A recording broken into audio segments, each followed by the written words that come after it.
All right, everyone. Thank you all so much for joining us this wonderful Sunday afternoon for some more D&D.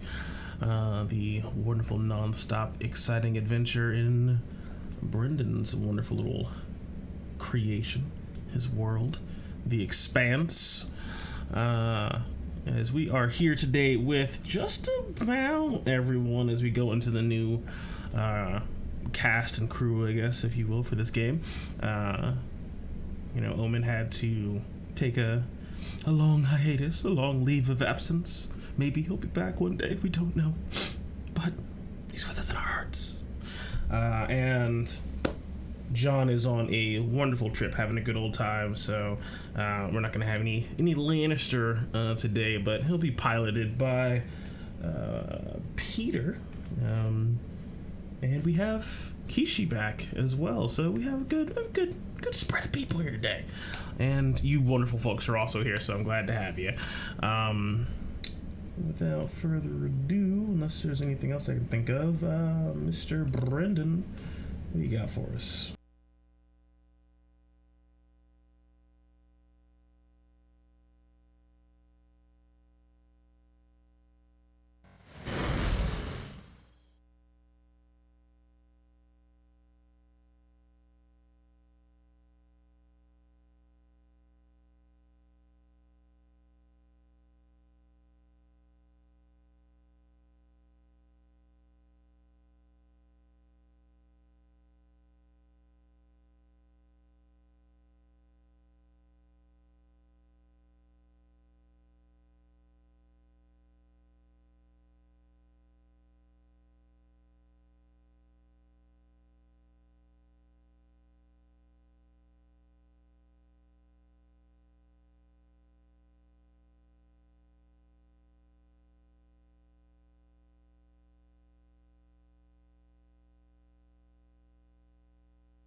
Fuck.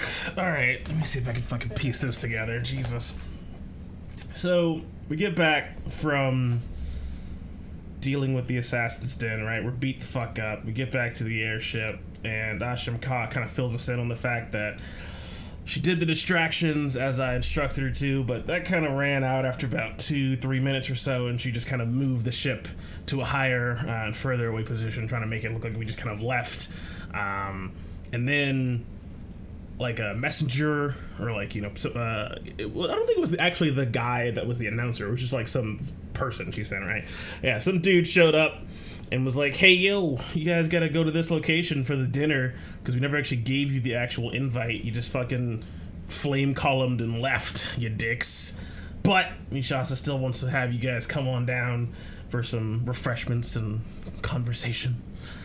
So she gave that information to Asham Ka. Then we warp back to the boat with the little teleport after we took care of the assassins. We get up, we catch up with that, and we kind of explain just the slog that we went through to Asham Ka, and we kind of just converse for a little bit, and then we decide, all right, let's fucking hit the hay so we can go deal with this dinner, because all of this is taking place before like 10 a.m. It's not even noon yet, and we were beat the fuck up. All our energy, no more prayers being answered, no divine interventions to call on, just fucked up. Go to sleep, get some rest, wake up at like 6. Cinder did have a dream. Oh wait, no, didn't you not have a dream? Wasn't that the special thing? You were expecting to have one and then didn't?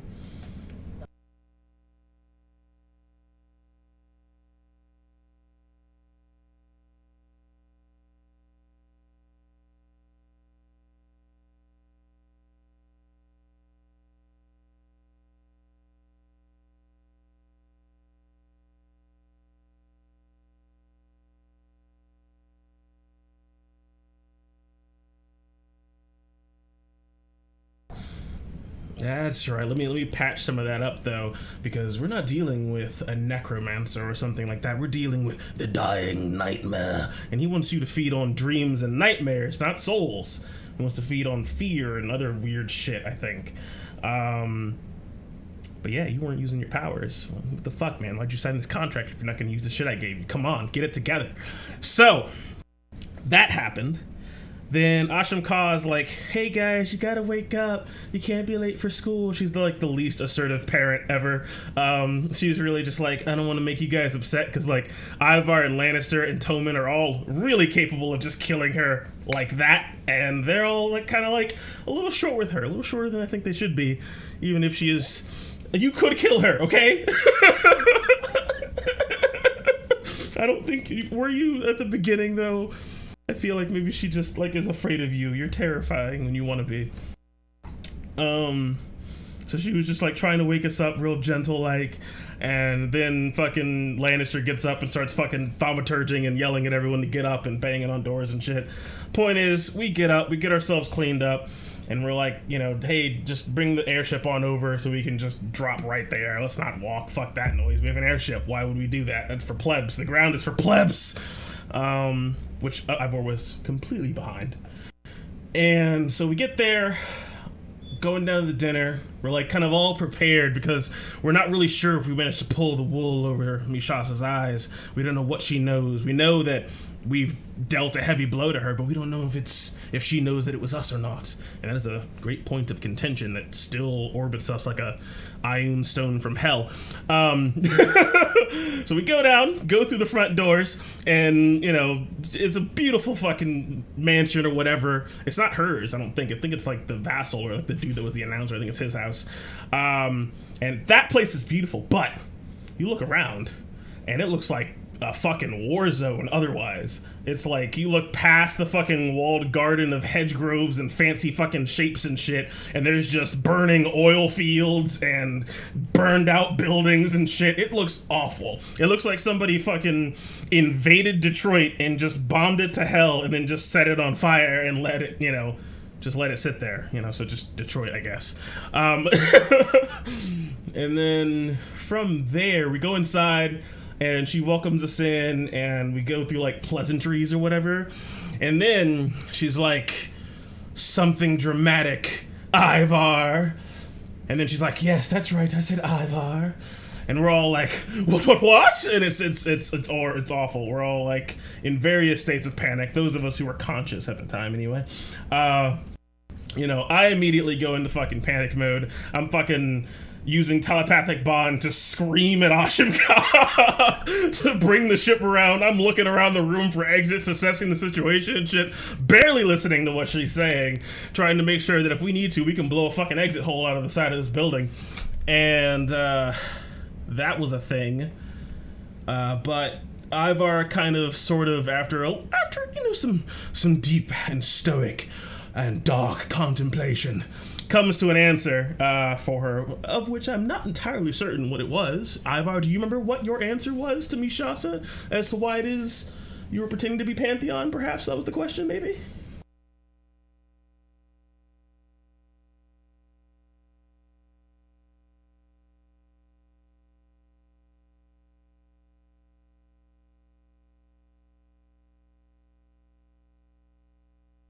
Indeed. And so he was pretending to be Grandois to get her attention and to use her to get power, is what I believe he told her. And Mishasa was like, you know, I can give you power, but I will need things from you. But as a show of good faith, here are some gifts that I can bestow upon you, or what have you. And so she fucking snaps her fingers, and fucking errand boy and some servants grab like some parcels and disperse amongst the group, giving us all various presents. What did we get, guys? Because I don't know what you fuckers got.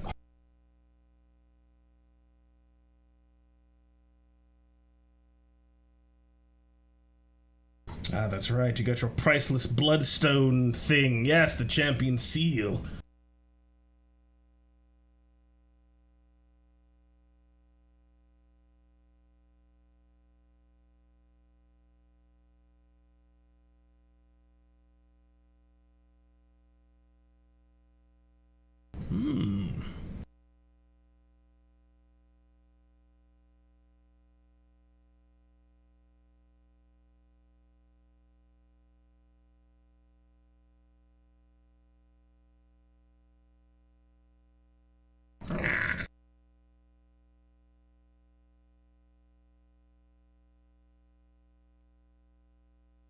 Indeed.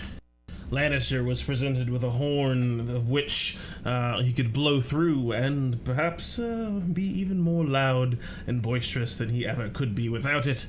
I received a shard of living silver, just a chunk of Hephaestus, and with that I immediately went to work in my mind as to how to give it back to her.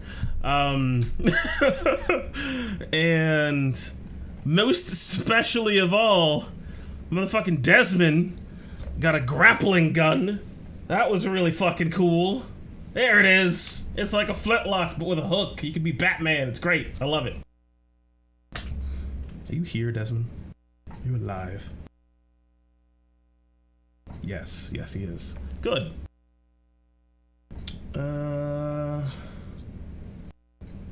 And Laura got something.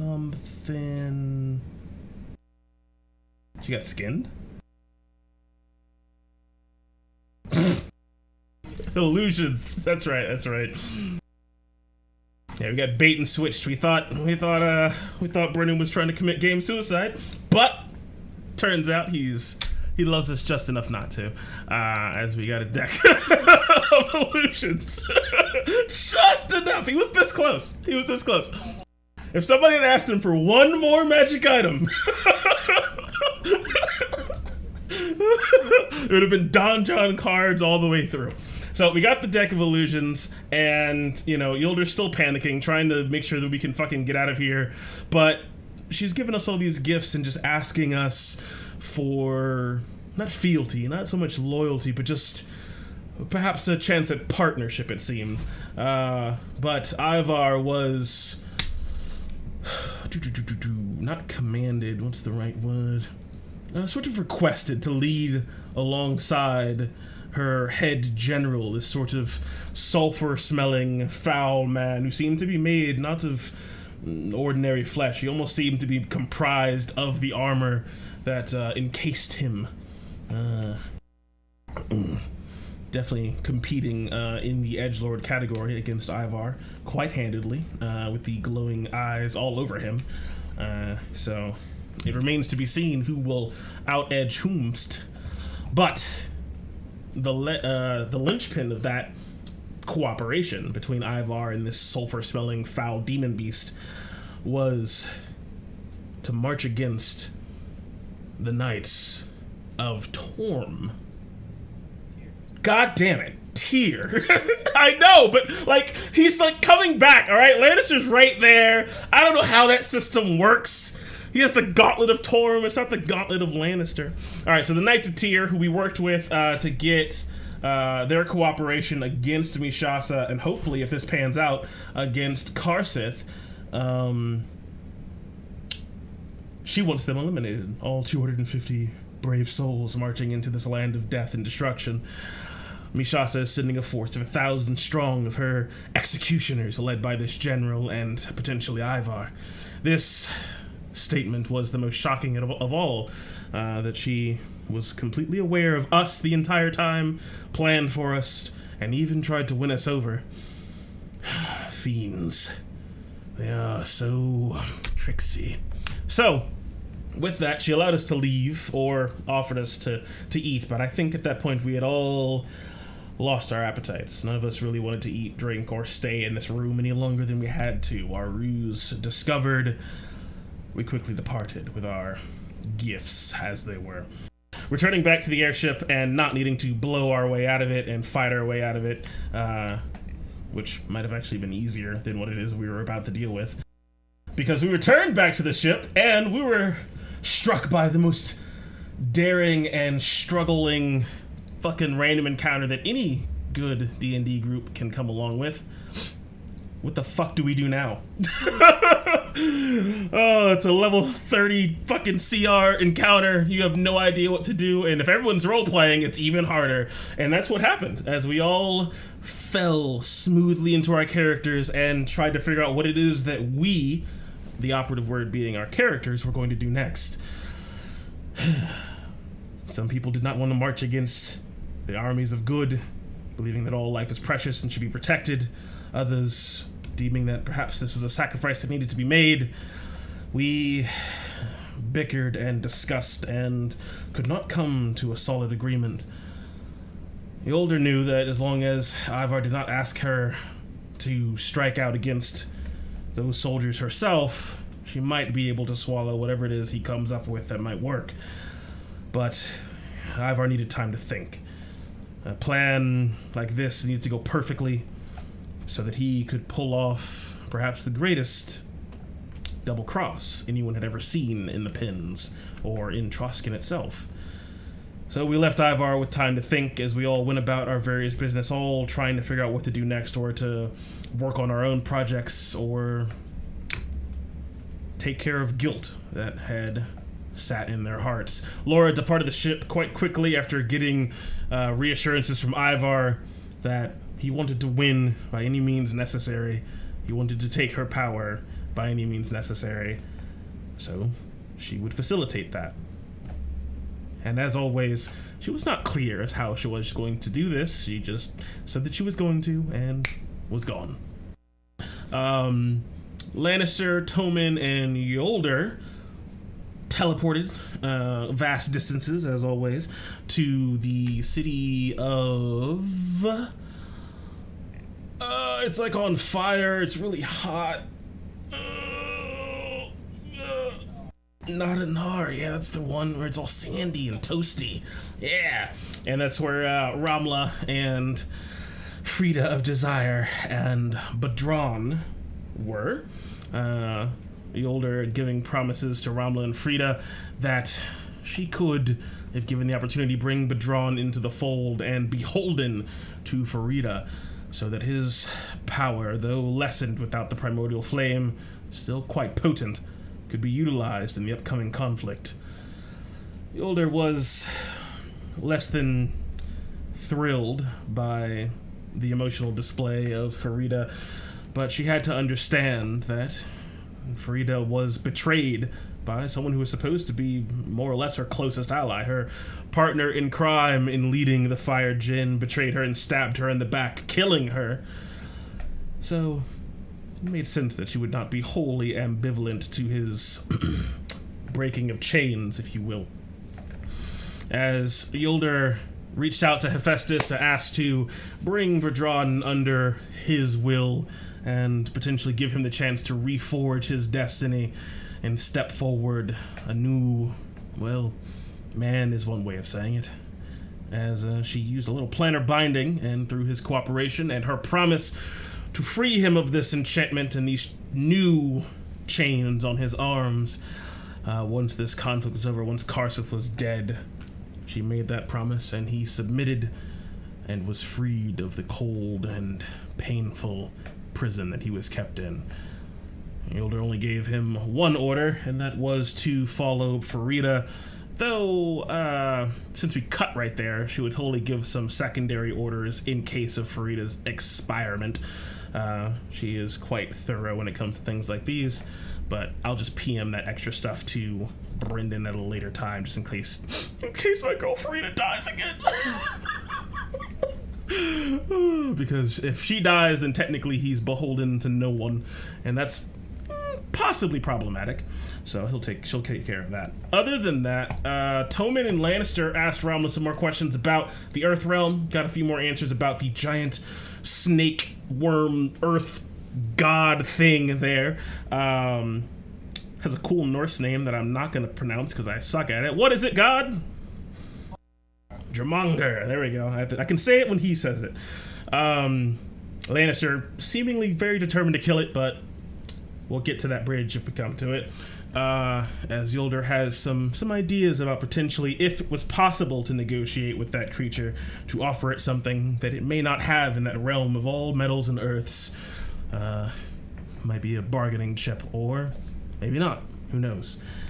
But we gotta get some orichalcum. We gotta make some cool shit with that. Other than that, I think Cinder just kind of chillaxed on the boat for a bit as we were doing this, and Desmond was packing up his stuff because Tommen totally told him that we were going to come pick him up shortly after this. And boom, there we go. Yeah, tomorrow. So that's where we left off last week. Whee!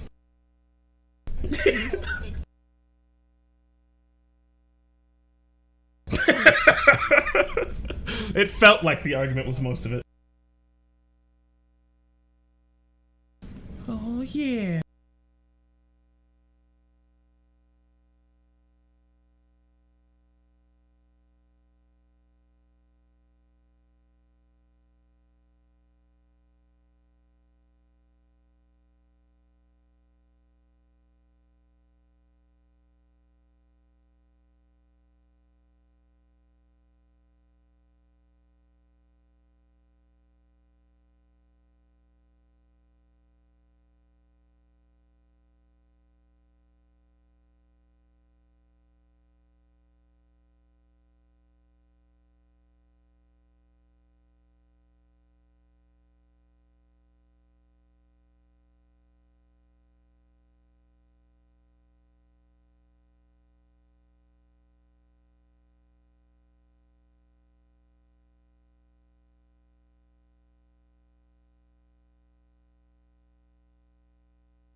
fuck? Romla, I do not like to impose upon you, but I have to inquire. Besides orichalcum, is there another potent gemstone or metal that you know of that can store decent amount of magic at a time? I know diamonds and some precious metals like adamantum and mithril are decent, but is there anything above them but below orichalcum?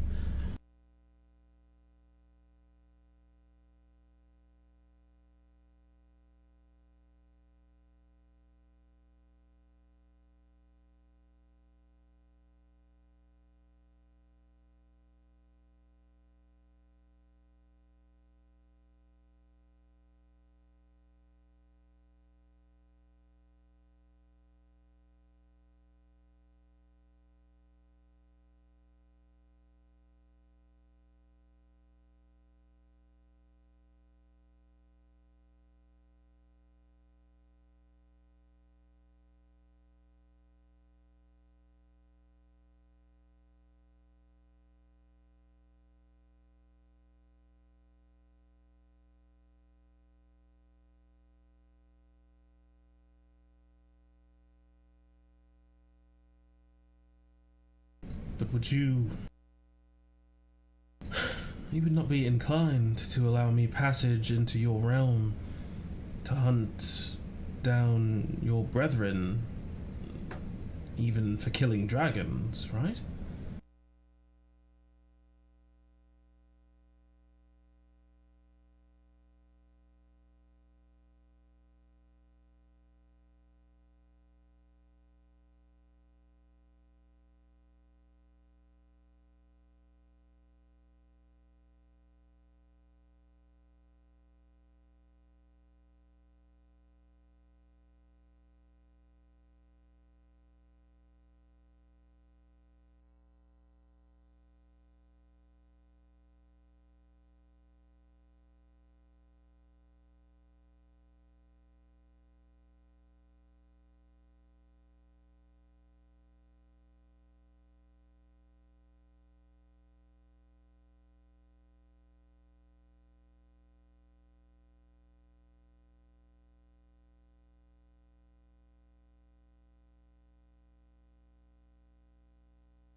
It was kind of like go around and take out the long case holding the shard of living silver.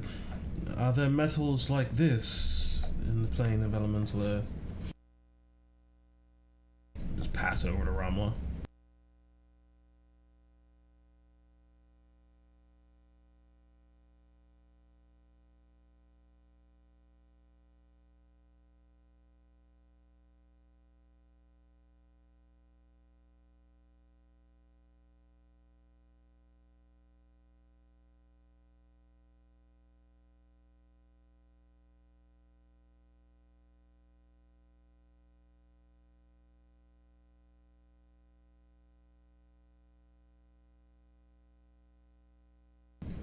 It is.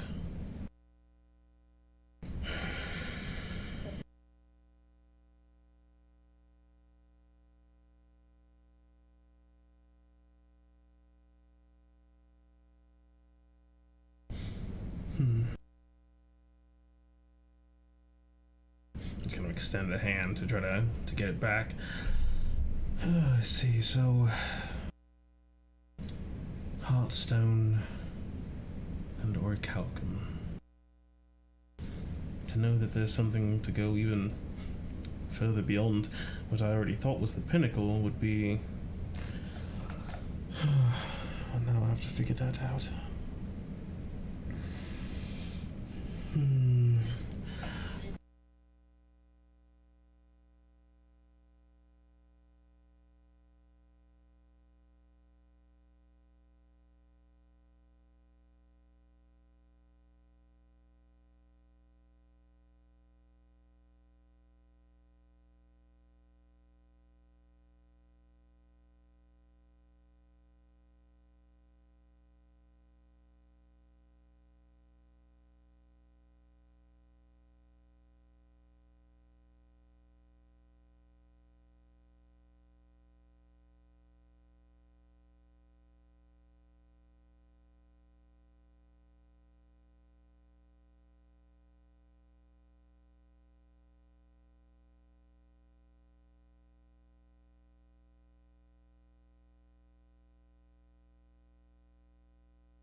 I would never dream of trying to kill your manga, even if it was possible.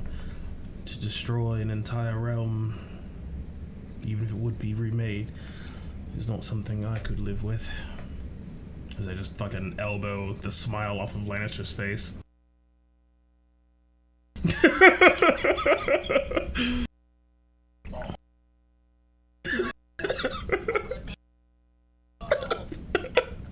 A world where the fighting never stops! It's just beer and mayonnaise. And for...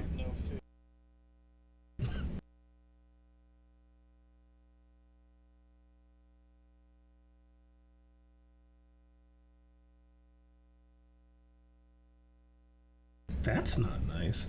Farida, if you are not too preoccupied with other dealings, I could certainly use your input on an idea I had involving this metal. I know you're quite experienced at the forge, and it's been a long time since I've been able to make something in sort of a partnership of sorts. And I know that the last time I saw you and I brought you back to life, and that was an experience. I said that I wanted to make something for you, and I do, but it was something that if it was okay, that we would use first, and then I would give it to you. But I don't want you to think of it as like kind of like a hand-me-down, I guess. It's just I have to make sure that it works first, if that makes sense. But I mean, if you have time, I could explain it better, I think.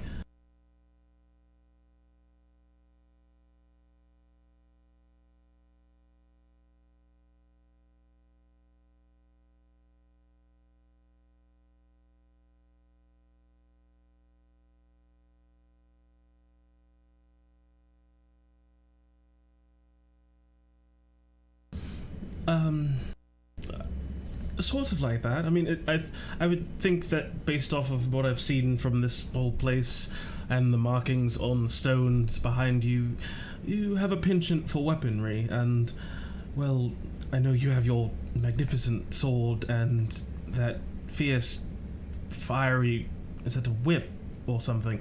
I'm not entirely certain, but I know we're going to be dealing with dragons, and I wanted to perhaps give you a way to combat them, even if they are 100 feet away from you.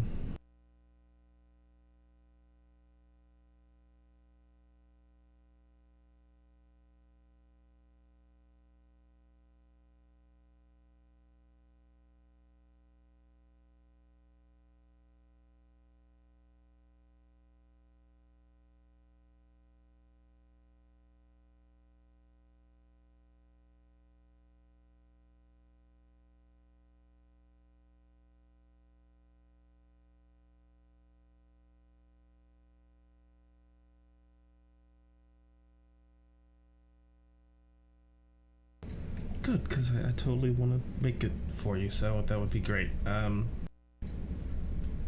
Yeah.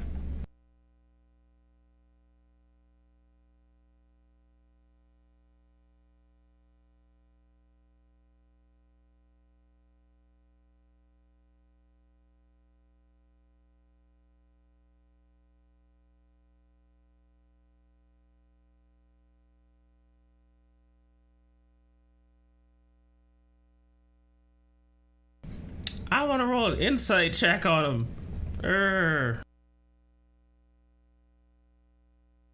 Get incited. Lol. She's so fucking distracting. Why is she so big and distracting?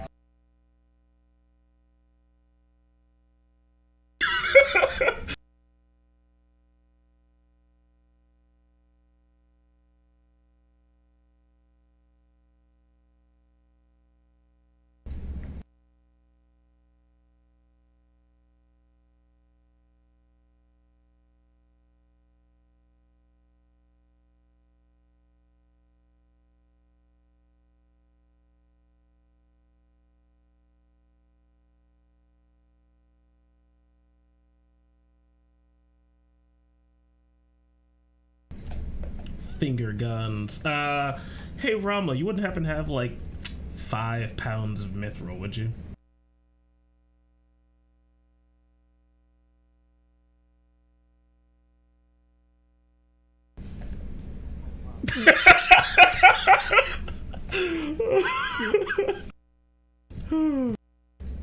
All right, I'm good. I'm gonna stumble back away from the stairs now, just with a goofy smile on my face.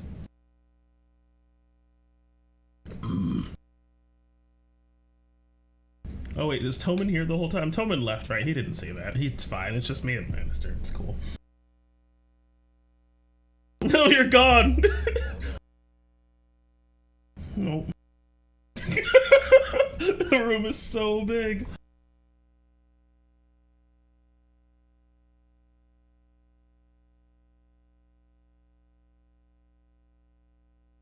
No. No, he didn't.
You would just roll it. You just roll a charisma check if you're not proficient in animal handling.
You'd be like making like a midnight snack, right?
that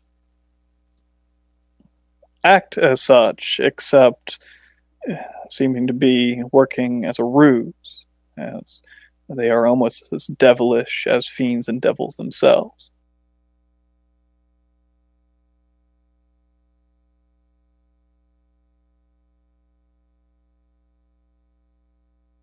I guess the most powerful creature you'd think or read of is there's a decent depiction of a great tribe of giants of the flame, of fire giants within the plane of fire.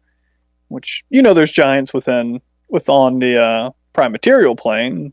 They are usually those long old weapons of the gods that were buried long ago, and every once in a while they'll be dug up and resurface from somewhere within the world, as how Rinkara came to life so long ago, and also where the Goliaths get their blood. Not quite sure exactly how that happens, but apparently there are also giants on other planes, and these are apparently inherently infused with the power of flame.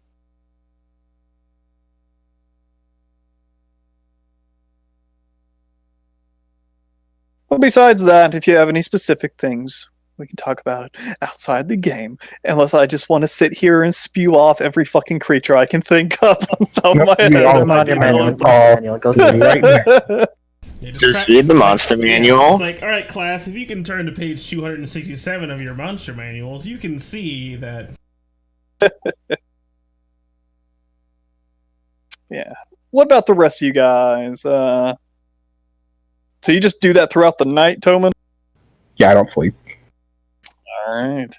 You stay up throughout the day. Thankfully, you just slept, not a ton of hours ago, since you sort of slept in the. I want to stay up as long as Frida doesn't get annoyed with me working on my super cool spear design. Sure. She welcomes you to use some forges, her personal forge that she has within her palace, and she watches you work for a bit. Although you get the sense of her eyes lingering on you more than your actual work at times, as you notice that she has a bit of a piercing gaze when it comes to these type of things. You can feel her eyes on the back of your neck as you watch, and it's warm. You can almost feel the back of your neck heating up just from the look of her. This woman,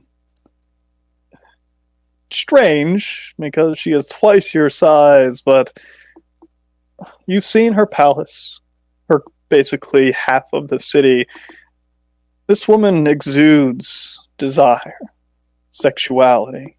She is a creature of temptation. And the more you spend time with her, the more it becomes apparent that she likes to toy with things. She flirts, she tempts, she teases.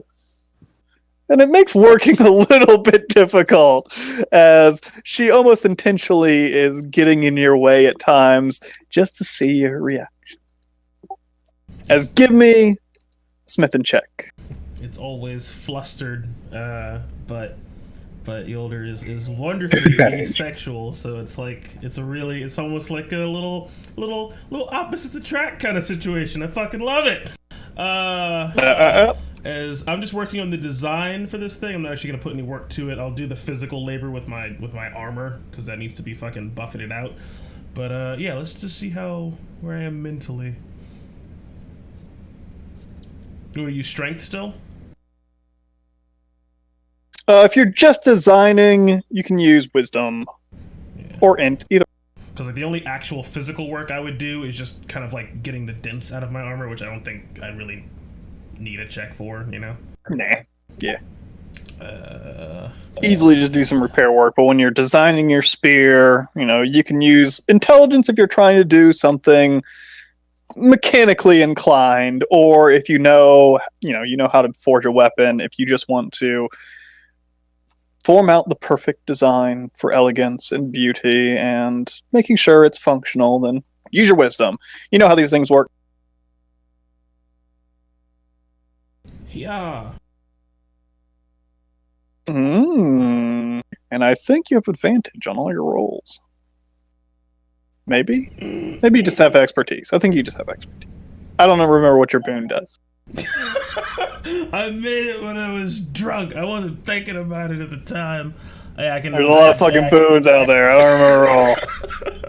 I can add twice my proficiency bonus instead of once when making a smithing tool check, and I make twice as much progress when I'm working on shit. Gotcha. All right. Yeah, you. Even with this temptation of this woman in the room, almost intentionally getting in your way, but not maliciously so, or just she just seems to be enjoying herself. You make great progress. You almost find inspiration in this thing, as whatever you're trying to do, it seems to just start flowing into your mind, and you think, with this design, this metal, you could probably create something wondrous. And with these plans, you don't think it will be as difficult as what you've done before, as for whatever you're creating for the spear, cut off 20% of it. So make a note of that. Because I'm fairly certain you won't hate what it is I'm making, because it's just a slight variation of an already existing magic item. So it's not going to be like, oh yeah, I just throw the spear at the sun and the sun goes out, so that's how that works. Slight variation. You know, +1 sword, right? The classic item. Your vampire arrow into the sun, and then it turns into the blood sun, and then you can be a vampire all the time, because this is... Yep. I activate Blood Moon, now all lycanthropes don't have to transform back, and I attack per game. That's how it works. Boom, we win. As you spend a decent amount of the night working on that before going to bed, or just spend the whole night. I'll just spend like 6 hours and then go to sleep. And I figure Toman's research might take long enough that I might be able to actually get some sleep before he wakes us up to leave. Yeah. All right. Anybody else want to do anything before the night, before you get on to the next day and try to figure out if Ivar's come up with it? Desmond all right. beats all of his workers because they didn't clean up fast enough. All right. Next day comes around, Toman. You're in the basement and you don't quite notice, but eventually you're informed by the guard that assisted you down here that the sun has risen and your compatriots have as well. They're waiting.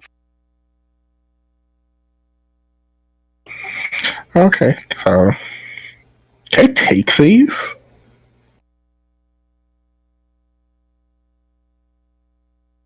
Records, I suppose. The lady does not exactly explore on these premises off. Stuff the bag of holding. Just fucking anything that looks useful, just shoving them in. Yeah, you make a decent dent on, like a shelf and a half or so of just shoveling shit in here. There's still plenty of other crap in here. But, yeah, you get a wealth of information, mostly about the elemental plane of fire, the desert itself, and some of the ongoings of dragonkind and the other foes that it seems like the fire djinn have handled with. There's the most of the information on here is more records of oddities that do not particularly interest you. Different perfumes and spices and drugs and the things that make a night interesting. There seems to be a heavy collection of what looks like an encyclopedia, like the whole thing, like A through Z, like 30 books. What looks like just Kama Sutra. Take that. All right. Sense that you would have that. But yeah, most of it not super interesting, but there is a decent wealth of information that you can take with you steal all their old and dusty books and scrolls. I should eat them. But yeah, get him back. Ready to go? Well, let's see. Leads you back up to a little meeting room where all of you guys have basically gathered.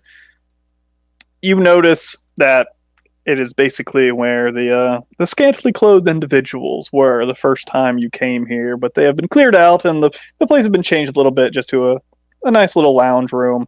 And Toman, you find the others lounging about on sofas and seats as you arrive. It seems like the older is... She's just asleep. You just walk in. She's completely in armor, and she looks like she's like trying to get as much sleep as she can.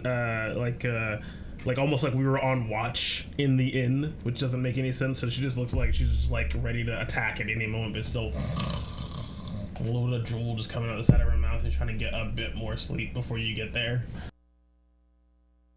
She's like, if we had to take a car, she would get in the car and immediately pass out in the backseat.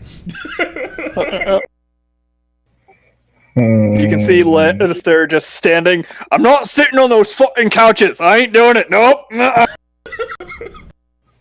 What's wrong with the couches? You see those fucking people that we were here in the first place? They were all not sticking on those sticky couches.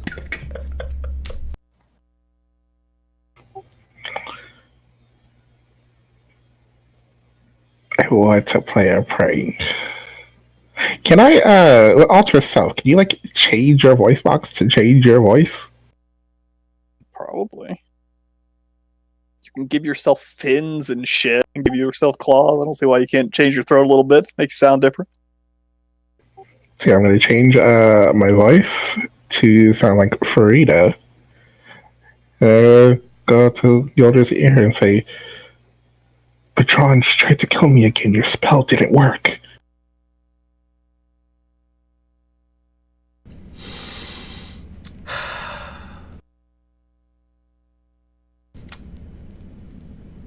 I used divine intervention.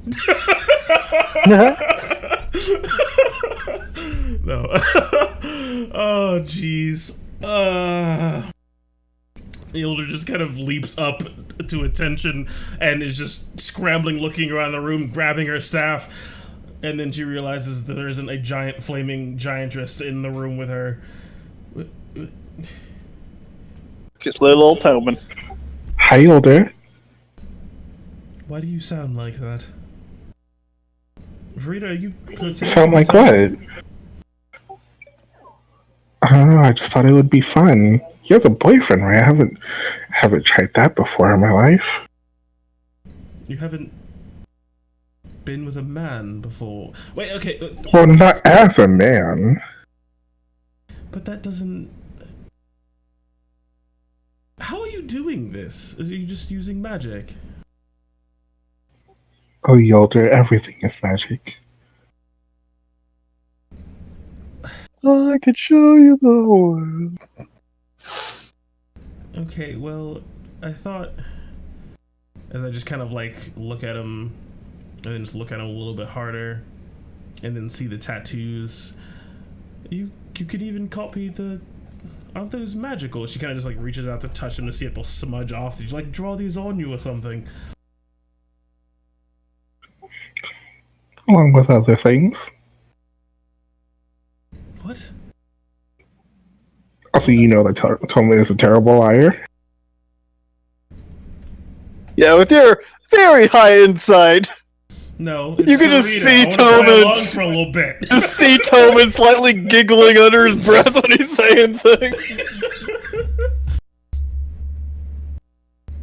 That's not nice, Tobin. Are you ready to go? If I drop the spell, yeah, I'm ready to go. Or Lannister, are you ready to go? Boy. Okay, so let's hope that Desmond's workers clear that place out and we don't just teleport into a bunch of rubble as I cast teleportation circle. Alrighty. Oh shit, here we go, Desmond. Begin to cast your teleportation circle. Where was the teleportation circle again? Within the coil facility. I don't know. I just asked, is there one in there, and can I have it as one of my circles? And you said, yeah.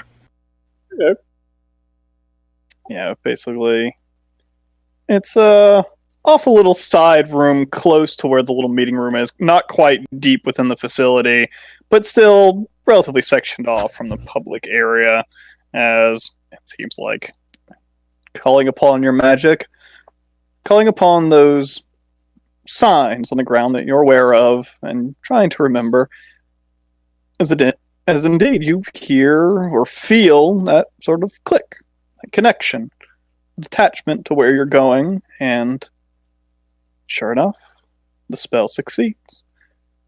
And you all find yourself very quickly staring at this large, almost tear within the air itself as the portal begins to appear. And on the other side, you see what looks like a smallish room with wooden walls, nice decor, but relatively empty. Seems like the general purpose is just for this teleportation circle. As I'm assuming you step through. I don't think it makes a portal. I think it just teleports us there. The teleportation circle makes a little portal. You have to step through. That's how we've been doing it. Gate. We've been doing portals for circles the whole game, though. Have we? Like, just teleport, Oh, yeah, I know you sure, just the teleport. portal opens. Yeah. Yeah. You gotta step through it for a circle. Okay. Yeah, we go It's through. on the ground. How do you step through? Don't you just fall then? I mean, Pops up in the circle. It's a circle in a circle. Oh, you're supposed to draw it on. You're supposed to be drawing it from the outside, so you make a little hole, and then someone's supposed to step into it. You're not supposed to draw it around us, and then we just fall the second you're done. But I guess that's one way to do it too. That was really well done. But you all step through and find yourself in a small little room, and you know that basically you stop out of this room, walk off to the right, and you'll arrive within the little meeting room that you've been in a couple times within the coil. I immediately leave the room, just kind of slam the door open like I own the place, just strut on through, see if I see anybody. Looking left and right, you don't see anybody in the hall. There goes my entrance.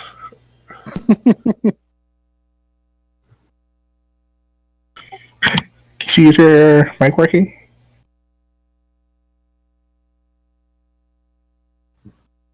Kishi! I see him. He's been unmuted. Is it working?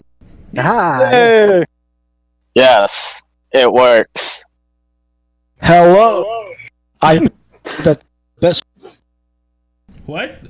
No. It wasn't doing this before.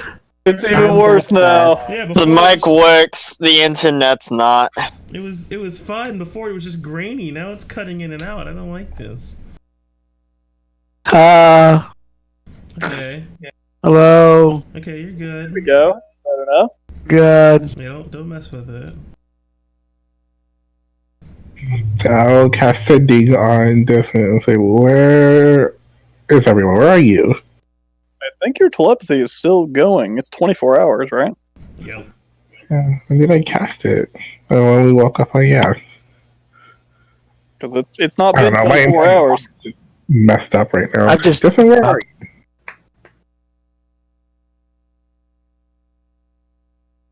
This is probably where my audio problem is. Telepathy it'll fix when they get there. gone. I forgot how to speak. Now. You're breaking up, I guess. No. You can hear Desmond through your telepathy, but it sounds like he's, I don't know, still tired or something. And he says a sentence and he just sort of drozes out halfway through it. It just turns to nothing. He's like, let me switch to my other brain as he takes out his cell phone. And somehow magically switches. You just break your headset or something?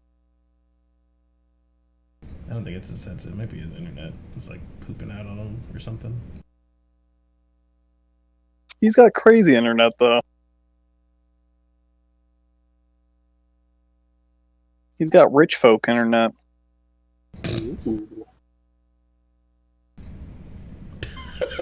Yeah. Oh, jeez. Oh. Poor Casey. Uh, Uh, cut. Top? cunt.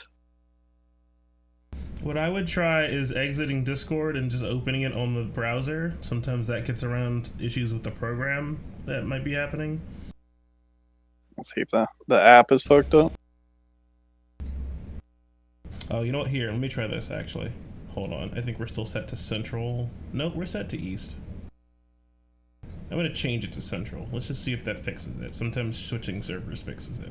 Buckle up, buckaroos. Bye. Do. Well, for the stream, as the party teleports in the Coil family facilities, and it seems like Toman calls out to Desmond through the telepathic bond. It still has a bit of magic left before it fades in a couple hours or so. Let's go take a 5-minute break, as hopefully Desmond can fix his microphone as we can hear him talk. Yeah, just give me Microphone. 1 second. We'll be right back. Go ahead and use the restroom. Grab some snacks. Grab yourself some chips or dip or some salad to chew on. We'll be back in about 5 minutes. Love y'all. See you later.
All right, everyone. Thank you so much for being patient, and hopefully you got some good snacks to enjoy the second half of this with. As we're coming back, it sounds like with Kiyoshi in one piece, able to play Desmond, and everything should be a-okay. Keep your fingers crossed, and let's see what happens as we're coming back in. Desmond, as you're somewhere within your workshop, where are you relatively early in the morning? It's like 9 or so o'clock. At 9, I'd be working already, so yeah, I'd be in my office. And yeah, you hear the magic ring into your mind as you start to hear.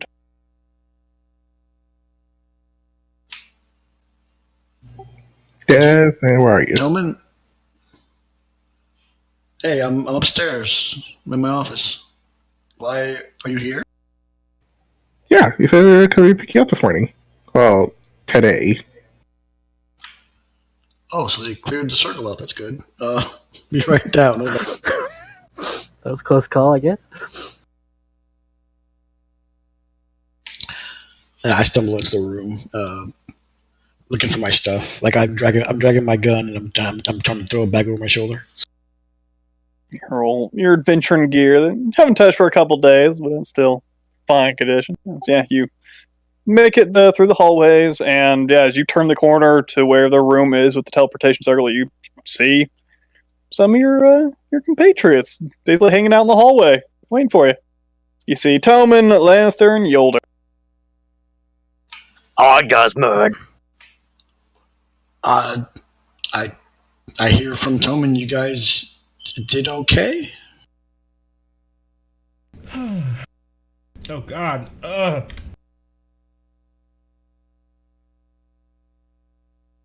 Oh, Yolder's dead. Much better. New Yolder!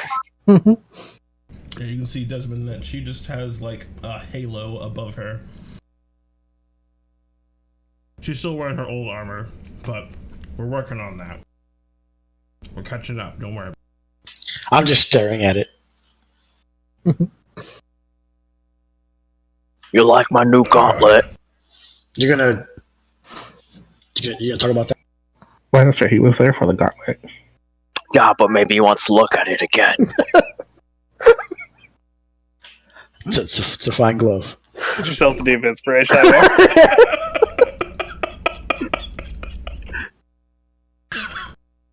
I'm pretty sure I already have inspiration. There you go. Yeah, for my excruciating recap. Oh, look. There's Frederick. Perfect. So I have to refine my older voice. So is everything good with the guild, Desmond? Are you able to come back? We could certainly use your assistance with... God. I think things are okay for now. My dad tells me that your project is pretty far along now. You might want to get in touch with him to find out exactly where, but any day now it should be complete. Yes, my project. Good. I'm glad that that's going so swimmingly. Again, I'm really grateful to your family, your guild, for aiding me in that. I know it would take me far too long to put that through all the rigorous testings and assembly by myself. Well, we've got an area in the back. Once it's done, you can test it all you want back there. Maybe make some adjustments. Perfect. I will be sure to do that. Did you need to do anything today? I don't think we were necessarily in a time crunch for today. If you needed to get something done or grab something, I don't want you to forget anything.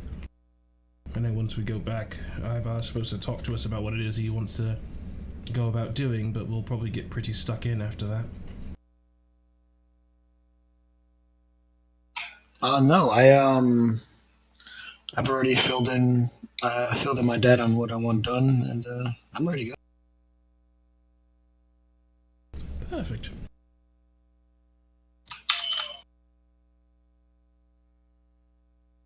So, again. What's with your head?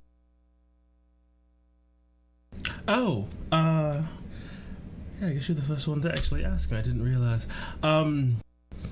Yeah, it's just a manifestation of the staff. Just another way for me to expend energy from it. Hopefully something I will only need to use with what it is we're dealing with right now and not again in the future, but it just lets me take all of the energy in my staff and force it out in a great sunburst, if you will. It has to do that to your head all the time. Well, it just floats there until I need it. It does also allow me to do this, which is pretty nifty. As she just kind of like, as hard as she can, just kind of casually throws the staff as far forward as she can, and then she just holds her hand up and it just comes right back to her before it hits the ground. That's a nice trick, you older. That's pretty good, actually. Yeah, I could, if I remember the connection properly, I can, in fact, do that. Yes, I could do that even if I left the staff here. Pulled out the manual for it. Can you turn it off? I mean, is it something you can turn off, or is it just there? Well, right now it's just do the little show to players thing for my thingamajiggy, because that's what it looks like right now.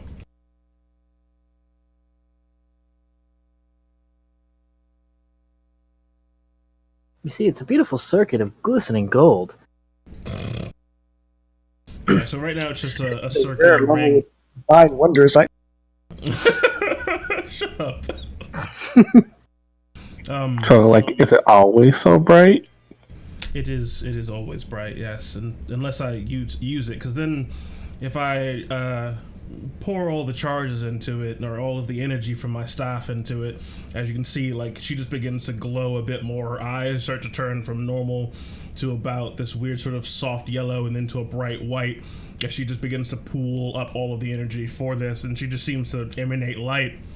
And you can see the circle above her head starts to change and grow into the complicated star pattern with a single dot that you see in her character art. Z. As it turns into that star, and then you can see the staff is also glowing, and it looks like it's on the verge of breaking. The halo seems to almost have these like cracks and lines down it as it is holding on to this power, and then it just begins to cool back down as she pulls it back into herself. If I actually let that power out, if I actually use it, then the halo, well, those cracks become permanent, and it is not quite so bright. It is quite cool, in fact, and broken, and it need to be reforged and rebonded with my staff once it has energy again. Unfortunately, if things go really wrong, it could put both of my items out of commission for a bit of time, actually. It is pushing the limits of my potential with the materials I have at hand and the enchantments I know.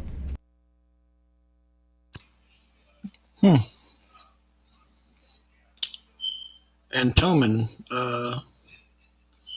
well, you show me that later, actually. Let's get.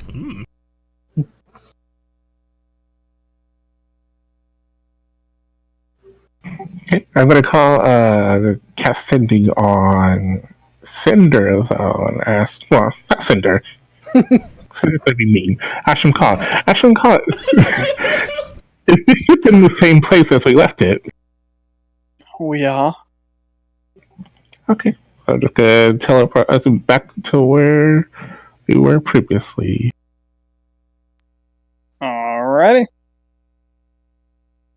You call upon your magic to teleport once again, as your form begin to shift, and you begin to reappear. The surroundings shifting from the inside of just a corridor, basically. You never really moved anywhere else, to what looks like blue skies above you, clouds drifting in the sky, and seems like ever so slightly shifting wood underneath your feet as you reappear on the sky yacht.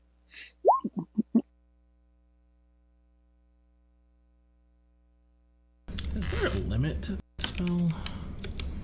Maybe do.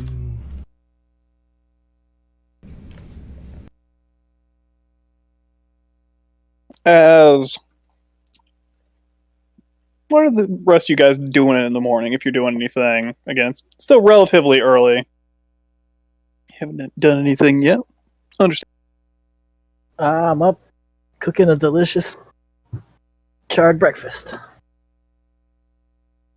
This little creature that you have at your side seems to particularly enjoy the burnt to a crisp food that you prepare strangely. Bacon, extra crispy. Someone has to. Mm-hmm. Hey, I'm proficient in cooking. You like it. How about you, Ivar? Did you do anything in the morning? Or are you just waiting for the crew to get back? Because you're still thinking and stinking on what you're going to do. It would have resolved by now, knowing that he has to tell them the plan. This is what he'll go for. He's just waiting on the deck. Alright. In the middle of the morning, you can start to feel a strange hum in the air, and then you see the forms of Desmond, Lannister, Tommen, and Yolder seem to just shift into existence in the middle of the ship, on the deck, as they pop into reality. The horse And Frederick. off the Not ship. Frederick. Clonk. It's flying out of the I'm air. trying to move the map. Give me a second. I don't know why I'm having such a hard time tonight. Or Desmond. We're exceedingly happy to have you back, though, even if you are suffering. I'm stuck with like I got maybe 6 squares from top to bottom of my browser, and I can't zoom out. Ugh. Weird. Remember, it's hold Alt and scroll wheel if you want to zoom in and out. No, I'm just gonna close the browser. Give me a second. As you see them materialize before you, and Cinder, you obviously hear the sudden many more footsteps upon the deck. Just throw another whole slab of bacon on the pan there. Is someone burning something? Cinder's cooking. Oh, of course. Oh, that was quick. Welcome back, everyone. Is everything go well? With whatever you were doing? Oh, Desmond, you're back. Hey, Welcome back, Master Desmond. Do you call all of us, Master? You don't have to. I thought he Just was a thinking that. I thought he was a guild master now. yeah, but Desmond's fine. That's cool. Thanks. Very well. Did I think back? Does she call me Lady Yolder or did she call me Yolder? She called you out my eyes. I think she calls you Lady Older, if I remember right. I don't know. She's at some time called you all by personal name, or just individual first names when the more intimate surroundings. Gotcha. I trust we haven't had any more visitors. No. Not that I'm aware of.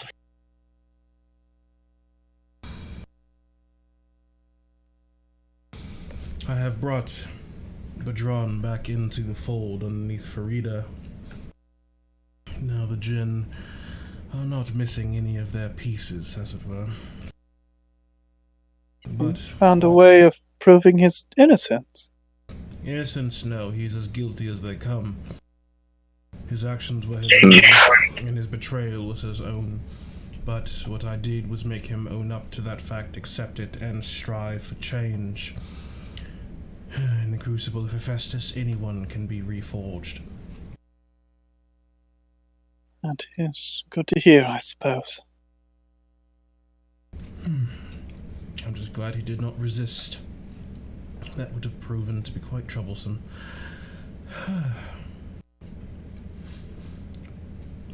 So, that game of chess is getting closer by the day, but still quite far away for us. But this one is right around the corner. Have you figured out what our new opening move is going to be, Ivar? Of course. I would love to hear exactly what you've come up with. As you can see, door open from below decks, and Laura walk out on the...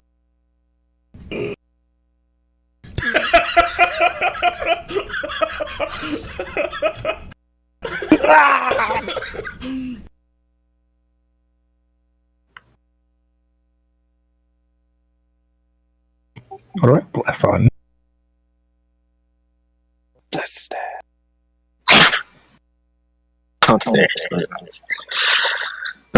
They have some information that might help as well. But, Ivar, please tell us. If you have information, why not say it? Any little bit helps, especially in planning. I have my plan. Well, Perhaps the information you have turn the tide somehow. I do not know how much it will affect what we are to do, but I did go to see Mishasa last night. After having a bit of a heart-to-heart with her, I have tried to prove your allegiance, at the very least, Ivar. And I believe Ashimkar was correct about a few things. The puppeteer, I spoke to Mishasa about her. In a way. She said that she were to be brought into the fold, or more exactly, woven into the fold. She told me that that would no longer be necessary, that her acquaintance is apparently unavailable. But she also said that she would return in time. I think she spoke of the puppeteer. I don't know if she realized that we were behind it, though. It seems like she had only just gotten the information. She gave you that promise to meet with her, I believe, to get that thread attached to the back of your neck. And she did not know that that wasn't possible any longer. But besides that, I think that's everything that I've learned that is helpful to the group, but I would speak to you in private afterwards. Something that possibly may help in the end. Lannister gives him a look. Obviously. Ashimkar. How long do demons or devils, whatever we are working with, take to reform and appear back? I am not certain. It's believed that the stronger a creature is, the longer it takes them to return to their strength within their realm. And even if it was such, if something like what you slew in that place, if it injured you so,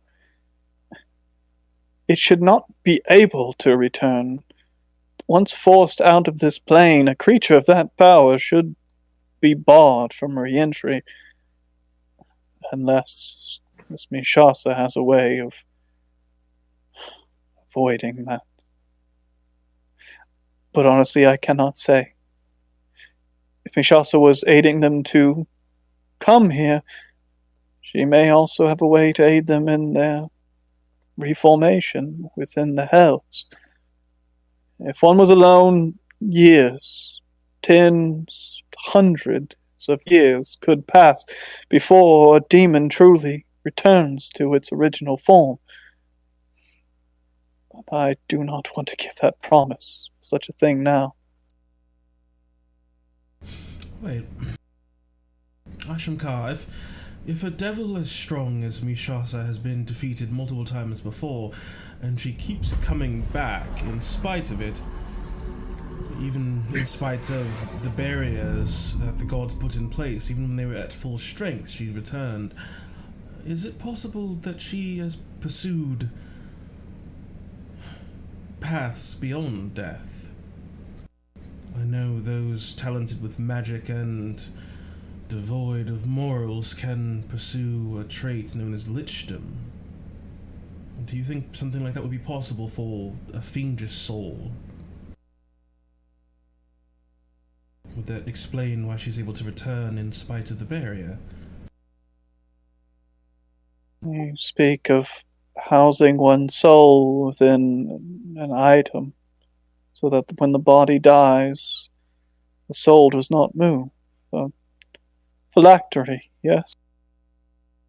Indeed. Disgusting. It, I suppose, is possible. I don't know of any record of demons or devils seeking out such a route. Their souls are already protected if they do not die within their own realm. But if one was so overly cautious, as a demon that survived for so long here, it is possible. Well, I was just thinking if she died here, she would reform in her own realm, and then she wouldn't be able to get back in unless she just happens to have the perfect back door, I guess. Well, no matter, no point in pondering what ifs, I'll think of that on my own time.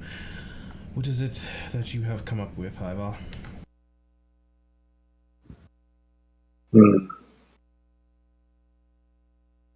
In 6 days' time, when we march out with the general and their you, the party, betray me, quote unquote.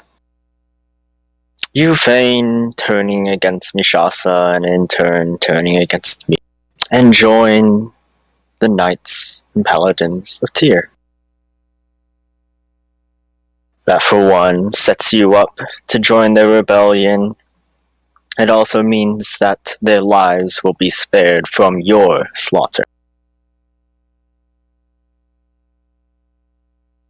I will not be so lucky in sparing them.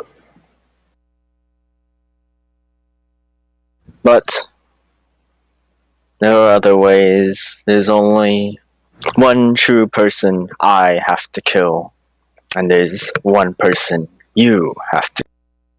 I will not be killing the general. You will on the battlefield. I will help him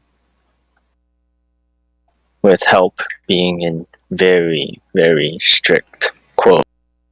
Obviously, I would not like to raise my blade against my own party. But I cannot seem weak or devoid of allegiance, and I must play along.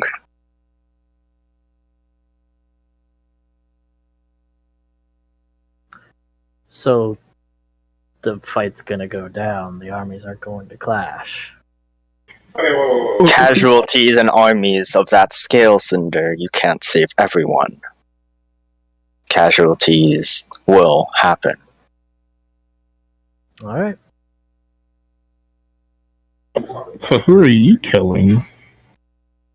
Jade, I need to kill the general of Tier. Take her head and prove that, well, to Mishasa, one, question where the Fangs are.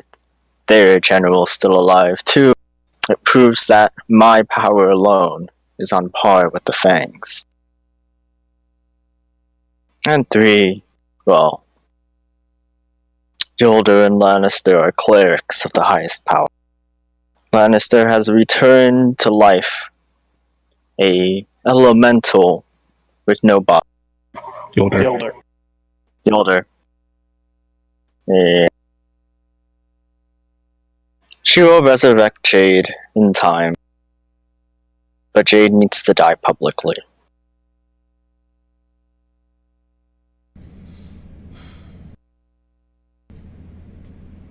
Let's see, like, as you're just kind of spilling out your plan.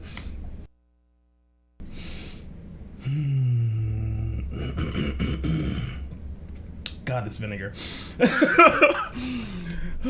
Yolder's eyes are just this harsh yellow, but not the bright white of rage. I understand that in conflict people must die. That much I know all too well. This plan of yours seems rather well-rounded, if unfortunately barbaric, but I only have 2 requests of you, Ivar, and I will do my best to aid you in this.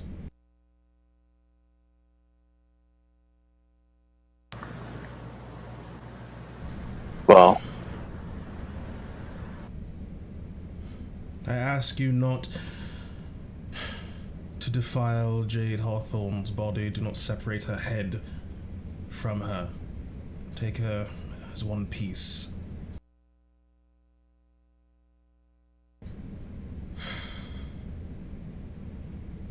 And 2, I ask that the tribute to restore life to her, to bring her back into this world, be paid by you.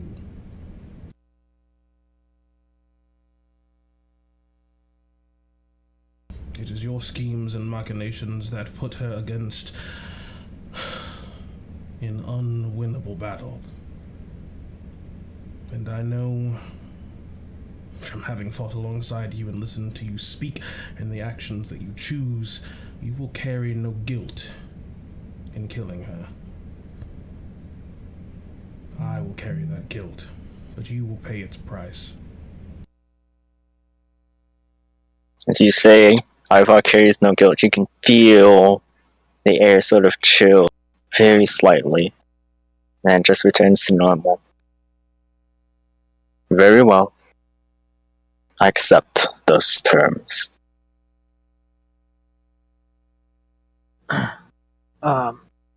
How much of this are we allowed to divulge when we go to these paladins? I mean, some of us are not very skilled in the art of deception. I feel targeted. I'm sure it's a stab to the back, or whatever you deem in treachery. Yolder's turn of phrase is, against evil seems to be well. Perhaps something along the lines of, you stray too far, Ivar, too far gone. Something public. Make a scene of it. We need to make sure that Mishasa buys it. And some of us are not very good at lying. She saw straight through our last plan. We tried to trick her, and she didn't even flinch. For all we know, Asham Ka works directly for her or something. Do you, Asham Ka? She knew your name, she knew our plan, she knew our actions. We fought in an arena. publicly against an agent of Mishasa to get Desmond back his guildmaster title.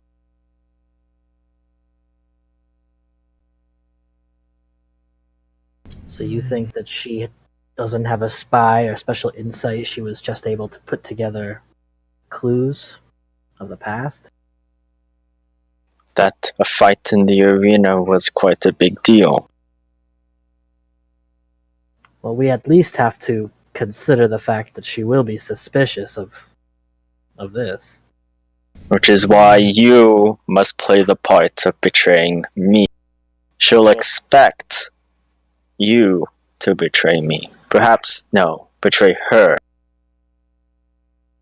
And that is why I will stay by Ivar's side. So when we return, I will be the subject of her doubt.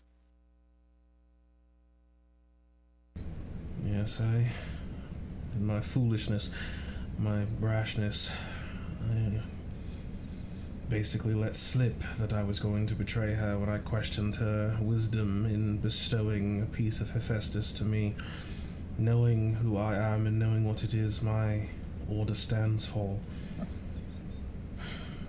Perhaps it was a gamble worth taking for her when she needed to, but just as I fear Ivar walks on a very fine line, I suspect she sees the same for myself. I cannot deceive, but if I let myself and my heart believe that Ivar has become irredeemable, I think even I can put on a show. There's a lie to be told. I can make it believed, but it has to be clear. I believe I made it clear that I did not wish to join her side when I would have rejected her gift if it came at a price. She knows that we're not on board with her dealings, not all of us. And if she sensed dissension, then maybe it feeds into the ideas we have in reality. Ivar does wish to be covert. I do wish to just straightforward kill our enemies. And that's what you'll be doing. It could be a believable lie. I think it could work. The beauty of the lie is that it is no lie at all. Those that hold Mishasa in so much contempt are going to turn on her on the first given moment. Yolda, Toman, Lannister, Cinder, and Desmond, there will be no lie in your actions. You will betray her, just as she expected you to. It is Ivar and I that must play a different role. And how will you survive when we betray you? Well, I would hope that you would not cut so deep. I mean, I wouldn't hurt you, Laura. But yeah, well, that's Or you, Ivar. Do you need to win this conflict, Ivar? Or do you simply need to kill Jade?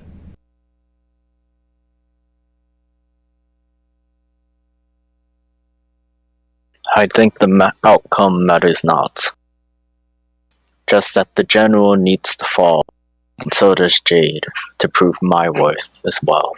And I will do everything in my power to keep those executioners off the knights, then. Everything. Good. I expect nothing less than Ivar looks directly at Cinder. The flaming balls to fall from the sky and decimate the executioner.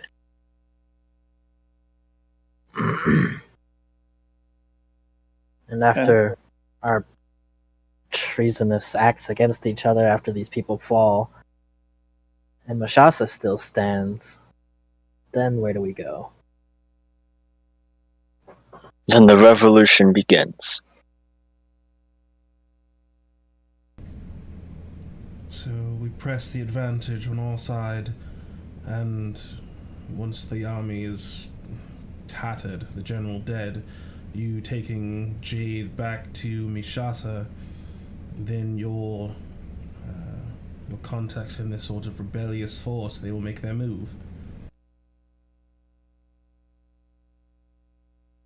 Yes.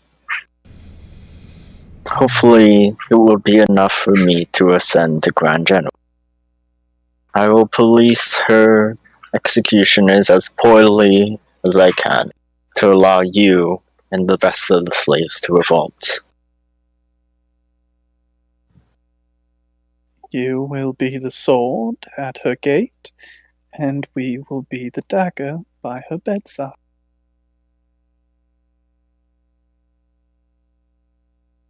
The royal we? Okay, that checks out. Do we follow up the next day? How long should we wait, or should we know when the rebellion starts? It'll be obvious. It will be fairly obvious. I would request some time. As I said, I wish to be the one that catches Mishasa's eye, that she watch me instead of Ivar, and I will need some time to make that a reality. Mishasa will need to trust Ivar. If he has controls of her armies or not, she does need to trust him. I do not know if that can happen overnight. I understand. It'll take time for Ivar to move the executioners away from proper defensible positions to the wrong ones anyway. So we have this betrayal in 6 days. We turn against you, you kill Jade. Yolder seems to sort of wince after saying it now the second time. And we kill the general, decimating the forces that you bring to bear, and hopefully keeping as many of the knights alive as possible. Then, in an undefined amount of time, the revolution will begin, where perhaps, I don't know, perhaps there'll be a second in command amongst the knights, or maybe Lannister can take up a position of leadership for them, and we can make our move again. I was preferring that you resurrect Jade to lead the army. Would we be able to get our hands on her remains so quickly?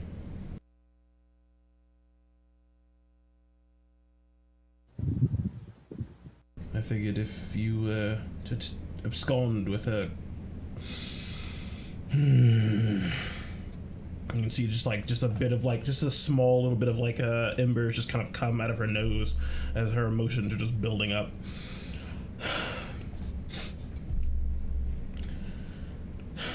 If you were to have her, to present her as a token of solace or whatever for Mishasa, to show that you can do your duty, it is the previous head general who failed in leading against an underpowered force, then how would we get the body back from you? I figured you would be, at that point, you and Laura would be within her grasp, within her gates. The party would be separated at that point. They would not meet again until the revolution, was my understanding.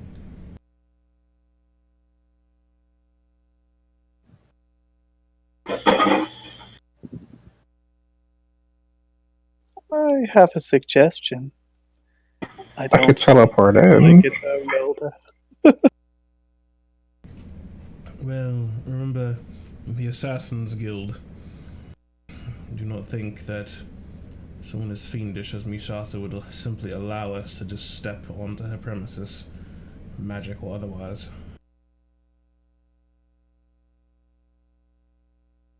I send a tell to Ivar and have him dispose of the body somewhere, and I teleport to that place.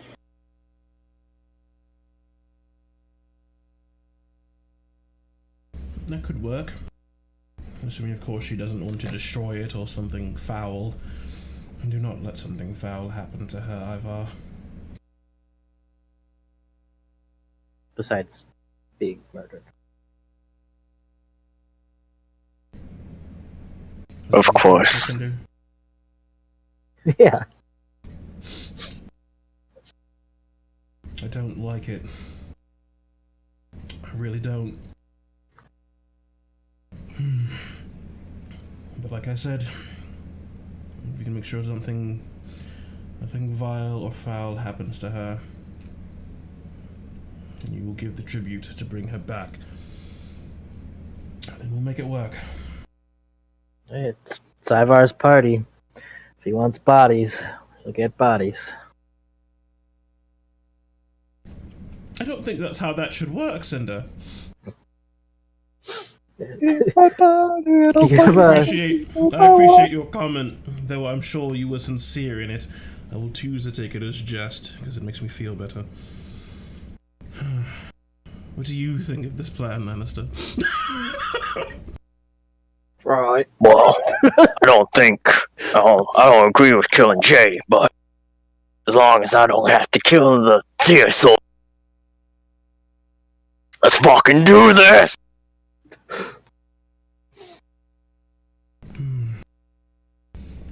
And I thought I was frustrated dealing with your cousin, Desmond. But this has been...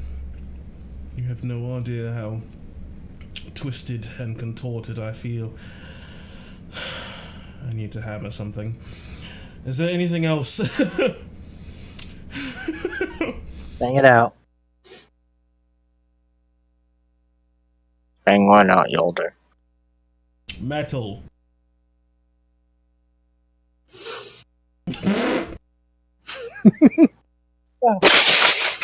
In 6 days, we report to the front lines. We take orders from this general, yes. But at the first sign of combat, we take up our roles, fighting amongst each other.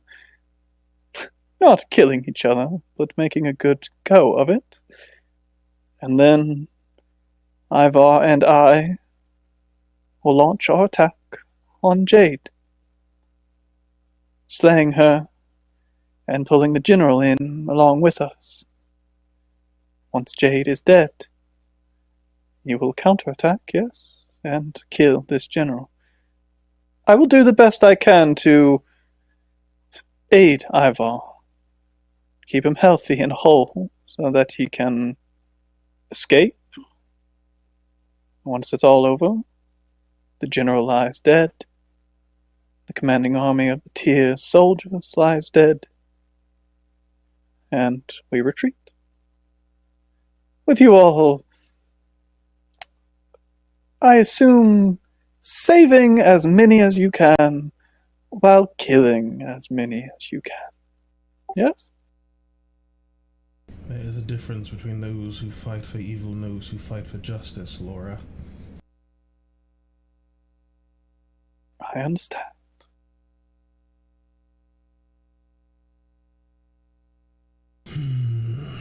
Asham Khan. Just so I'm a little clear on this, because I'm kind of new to what's going on. When I start shooting, who do I know who should die and who shouldn't? The scary black wearing ones. Wow. Okay. The I look at Ivar. Hey, I killed the black ones. Just shoot them on sight. Well, I mean, Well, it's been Lionhead Gaming, and it's been fun. well, if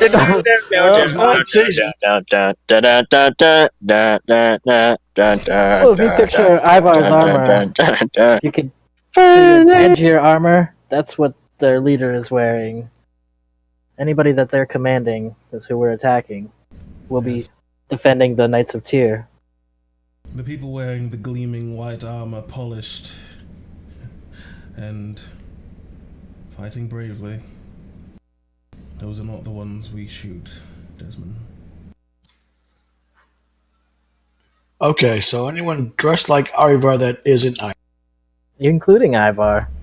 No, you can put a few rounds into Ivar as well. Yeah. I'm sure he can take it. Just for fun. I will be there to patch him up. I will be Step sure away. to also hold my punches when you fight the general. Rest assured. I could, if it would make this deception easier, I could remove you from that encounter. That way we could bring our full force to bear against the general, and you would have, well, a good reason for surviving, if you will. I think that would look a bit too suspicious.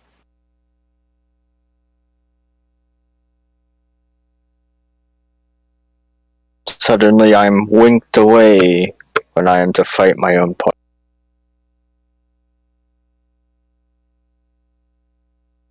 That is true. Perhaps I could give you a suitable distraction. When the time comes, I can remove myself and Ivar from the fight in an instant. But I do think we need to give a good show of it first. Perhaps we could see who'd finally win between Lannister and Ivar. Oh, I'd fucking win, you already know, yo. Perhaps having the reforged blade of a god is a bit of an advantage, don't you think, Lannister?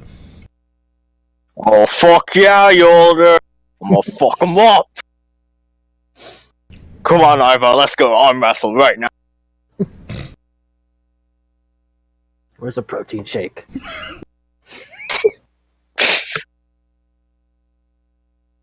Are you all sure about this? Fighting amongst yourselves? It's not much different from what we already do. I shot Lannister in our last battle. You took it. Fuck yeah. It Fucking wasn't- took that dragon breath. It wasn't intentional. Unlike this, though it feels as though our strings are being pulled. Fuck! Are being pulled by a fiend once again. As you feel that tug at the back of your neck.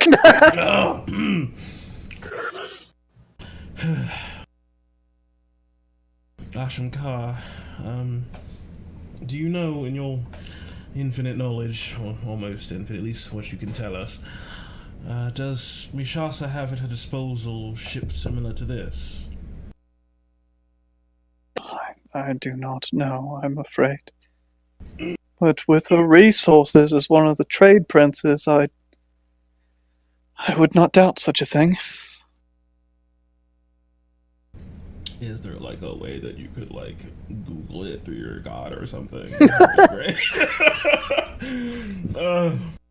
Can you do some research for me, buddy? My airship detector is malfunctioning, I'm sorry.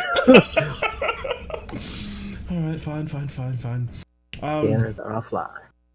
Do you know of any additional resources or implements we would need to supplement the armament on this ship with the stuff that Lannister has procured? I know you were attempting to lash down one of these cannons to aid us, but it was quite an effort, I'm sure, by yourself. But I think it would be helpful to have something like this at our disposal for that rebellion, as it were. We could certainly position them. It's mostly an issue of... The angle of fire is not particularly helpful when it comes to firing upon the ground. If what you fear is right, and they have other airships, it would certainly give us an edge. But they would need to be lashed to the deck. The hull was not built for cannons. There's no opening and no real room on the inside, I'm afraid. Unless we wanted to remake some of the bedrooms. I might have magic at my disposal that might allow me to restructure the ship if need be. That will certainly help to try to get the cannons into place.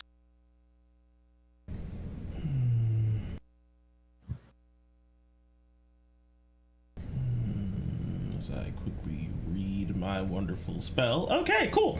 Yeah, so... Wood. There you go. Yes, I think, fuck, that's weird meta knowledge. Alright, so once all of this is done, what are you going... no. Never mind. I don't want to ask that question, because there's no way to ask that without using meta knowledge. Because Laura's not here anymore, and I'm like, fuck, where are you going, Laura? Are you gonna come back? And it's like a weird question. Okay, so yeah, I'm gonna go... I think I've got everything that I need then. I'm gonna go hammer this out and figure out...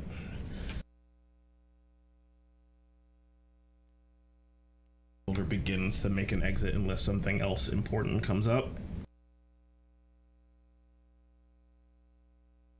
Don't think so. Looks like Laura's done talking. Anybody else have any ideas for the plan? Any concerns? Anything else you want to do? And you guys got 5 days or so before this happens, so 5 or 6 days. So if there's something else you guys need to get going, or if you just getting your supplies ready and waiting for the time. I'd be doing a lot of stuff over those 5 days. Good. But if nobody else has anything to say on this meeting, then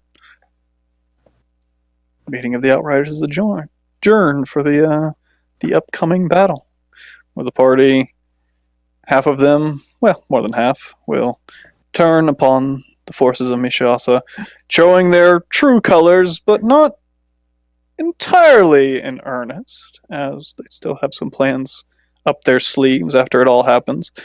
But the move against her will actually start.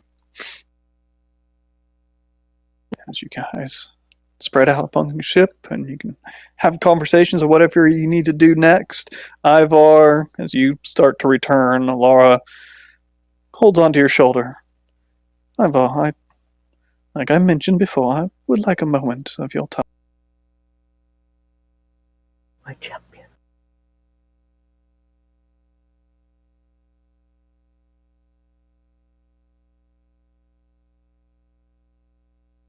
As she will lead you below decks into a private room.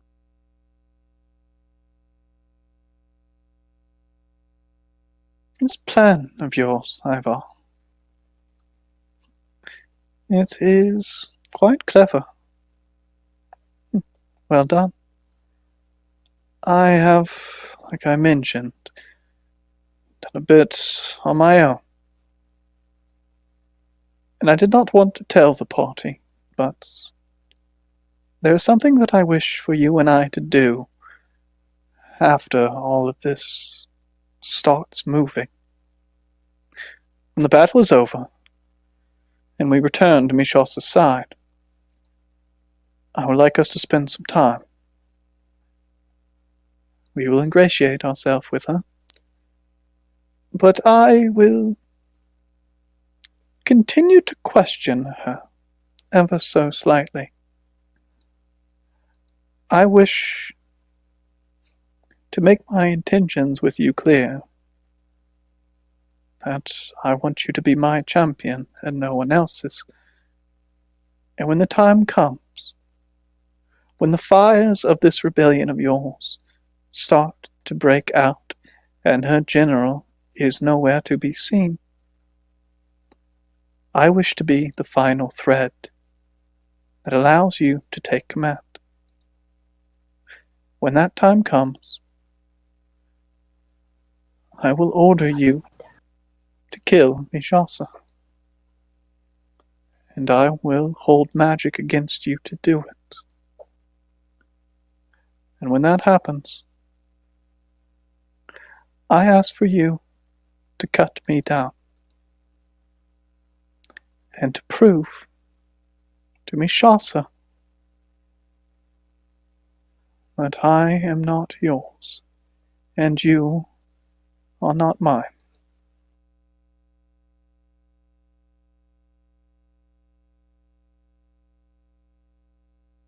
Can you do that for me, Ivar?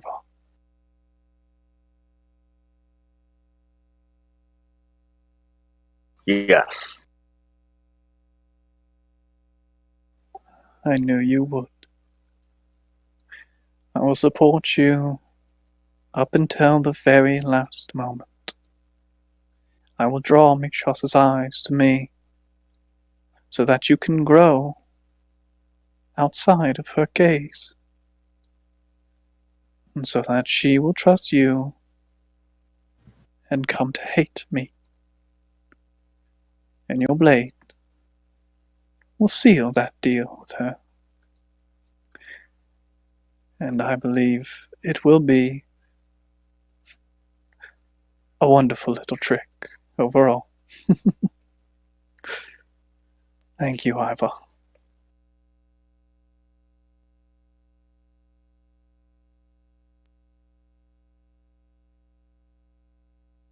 Hmm. And until that time comes, I hope to spend some quality time with you. Till the very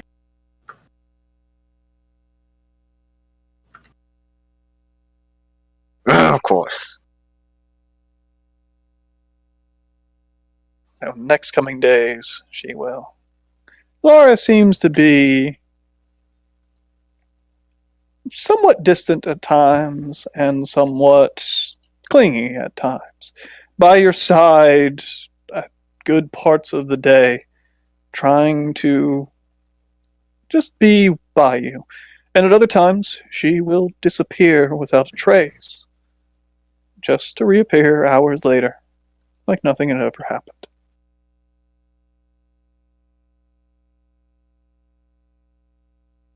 What about the rest of you guys?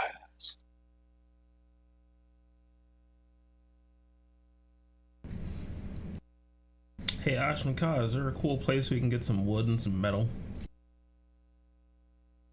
nearby? We are in the Trade Prince Bazaar. There is somewhat of a neutral city. Somewhere that would not draw attention, although any real notice of all of this will most likely get back to Mishasa one way or another if you wish to do so covertly. No, I don't think so. I can't think of a good reason why we'd need to do it covertly. Very well, then we could head for the markets. Yes, that would be beneficial. It'll only take you about a third of a day or so to fly to the markets, a large neutral city within the heart of the Trade Prince Bazaar that is basically set up as a place for each of the four trade princes to show their wares and to be basically a trading hub for those that are somewhat tourists of a certain kind. People that don't go to a certain section of one of the trade prince nations to buy a specific thing. If someone is simply wishing to buy whatever strikes their fancy, they will go to the markets and they can sample the wares of each of the four trade princes. Cinder, do you remember what our cuts were from the hair lady? Give or No. take, like an approximation, maybe. I feel like Not she had a lot of money, but I feel like I don't have a lot of money. So then if we give it out. Yeah, I did it. I just don't. You'd have to look at the log. Let's see, it was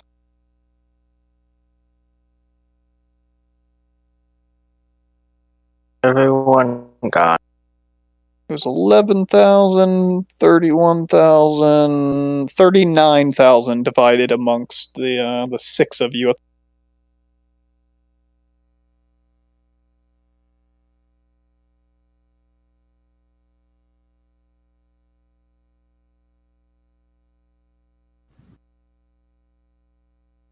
So you would have gotten 6,500 gold piece. There were also gems and stuff in there, but that was just the gold amount. What was this? This The is money from you this year. found, yeah, and the two different little treasure room within the mansion, and also the actual treasure trove underneath where the puppeteers. Gotcha.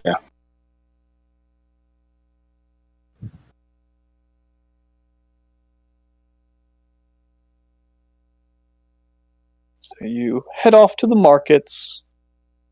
You arrive, and you see it is a gigantic and bustling city of all different sorts. But Mishasa parks you outside a bit. As she is never really a fan of just flying the fucking airship right into the middle of the city and dropping you off in the middle of the street. Thank you, Sasha. I didn't realize you were on a boat. Yeah, thanks, Mishasa. I say Mishasa? Yeah, you did. Yeah, Mishasa's there. She's hanging out. She's our. We have planned our bind her for a year and a day, and now she's our show for as Ashim Khan gets to chillax and have margaritas. It's great. Zashim Ka drops you off. So you can go is there find yourself place some to building land, material. like an airship nearby the city or anything. There's no. You do not see any airships around. Fudge. Airships are not plenty enough to build docks for them. Yeah, it makes sense, I guess. It's like having a helipad near a place where helicopters have no place to. Like, why do you have a helipad? Like, I don't know, just in case we need one, I guess. Saw it on MTV Cribs. Yeah. All right. I'm going to go into the markets to acquire some raw materials to sort of reshape sections of this. As I take a moment to explain my idea to Ashim Ka and determine, based on her much more vast knowledge of airships and construction than my own, whether or not she thinks it would be feasible. I want to add a second deck to the ship. Do you think we can do that?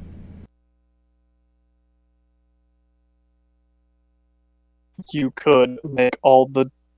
I mean, there's basically only about 2.5 decks to it. You could cut the second one in half if you wanted everybody to be halflings or everybody to crouch and crawl through each. But to make the ship another layer on the ship, she does not believe that would be possible. There's already not a ton of room in between the ship and basically the balloon above it that keeps it aloft. You'd be running it up right against it, and at that point, you're not really making another layer, you're just putting a wall on the deck of the ship. Would it be possible to separate the balloon from the top of the ship? If you wanted to put it on water. Yeah, I know. I'm thinking. So you know how like Ryuji's house was like totally like that house or tea shop or whatever was built to add additional layers later. I'm wondering if it would be possible to remove, to like make it a convertible, build a deck, and then reattach it. She does not think that you can basically double the weight of the ship and it still functions. You're basically going from like a deck and a half to 2 decks, or 2.5 decks.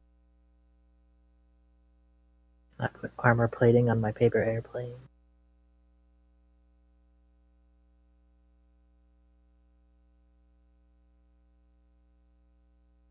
The thing was built, if they could have made it more luxurious and still be able to fly it, they probably would. It already wasn't built to house cannons, and you've got a couple cannons on board. Might be already pushing it that you've got cannons on.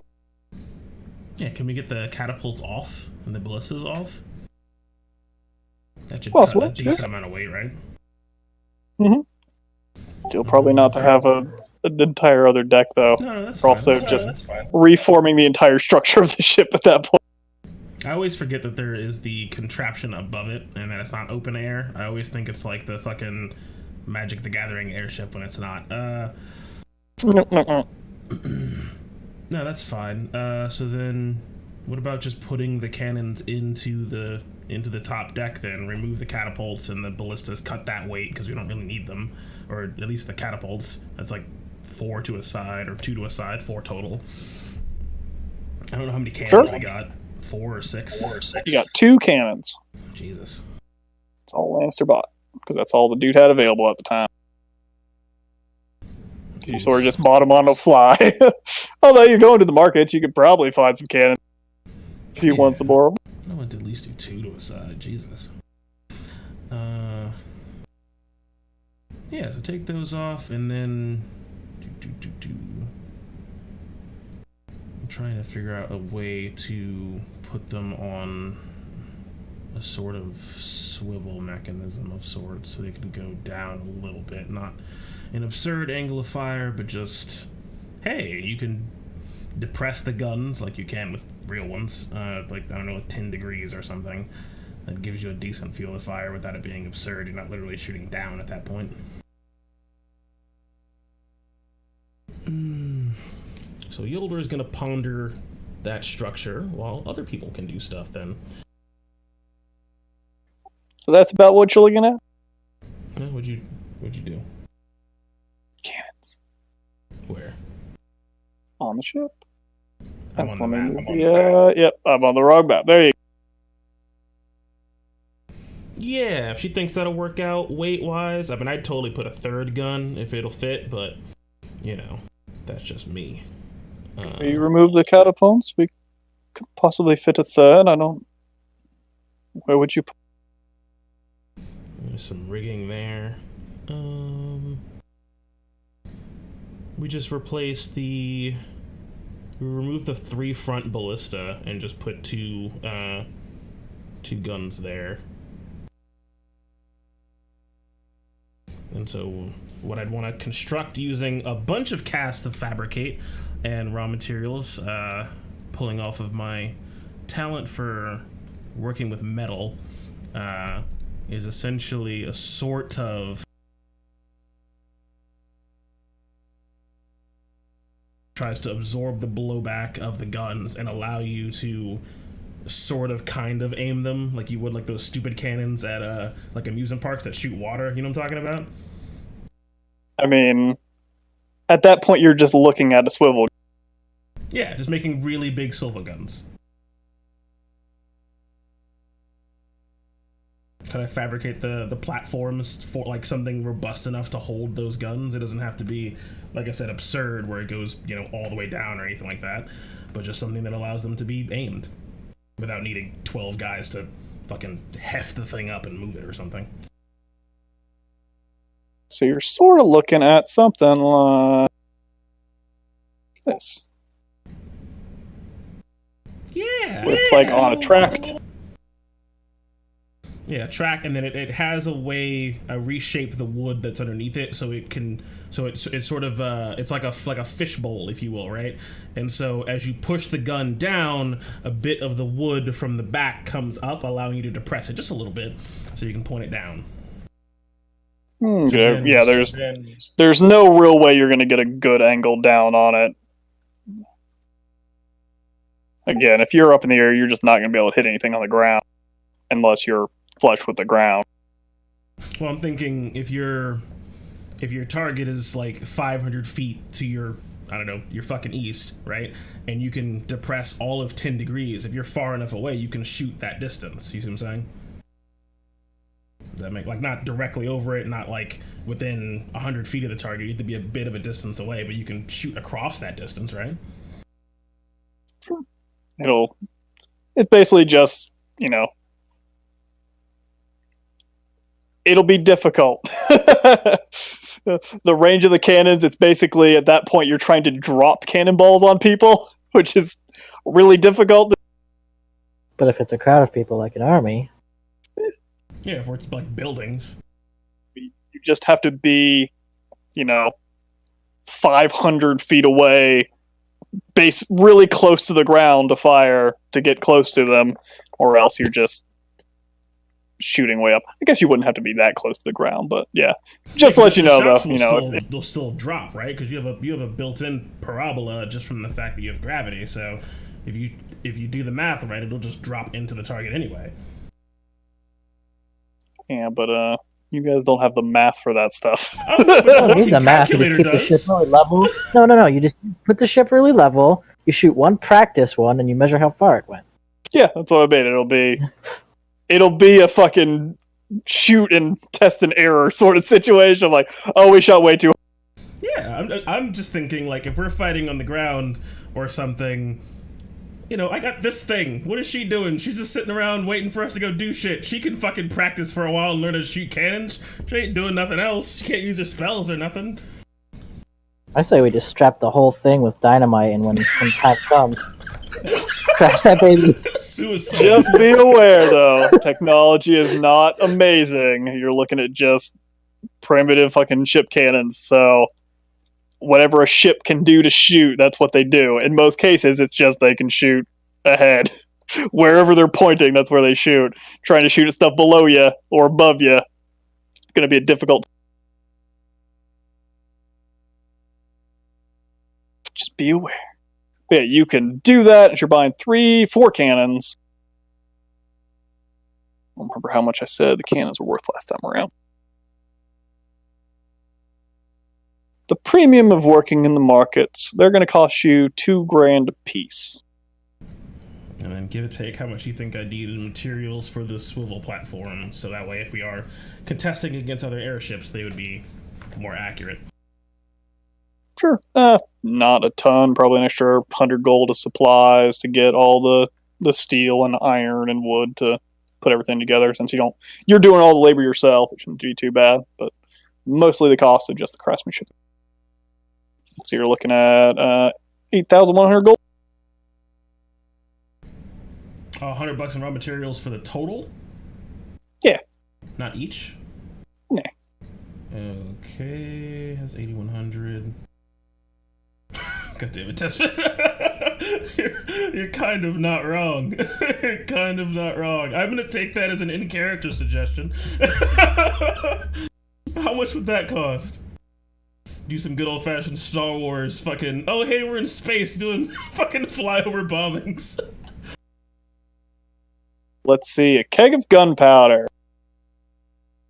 250 gold for a small keg of gunpowder.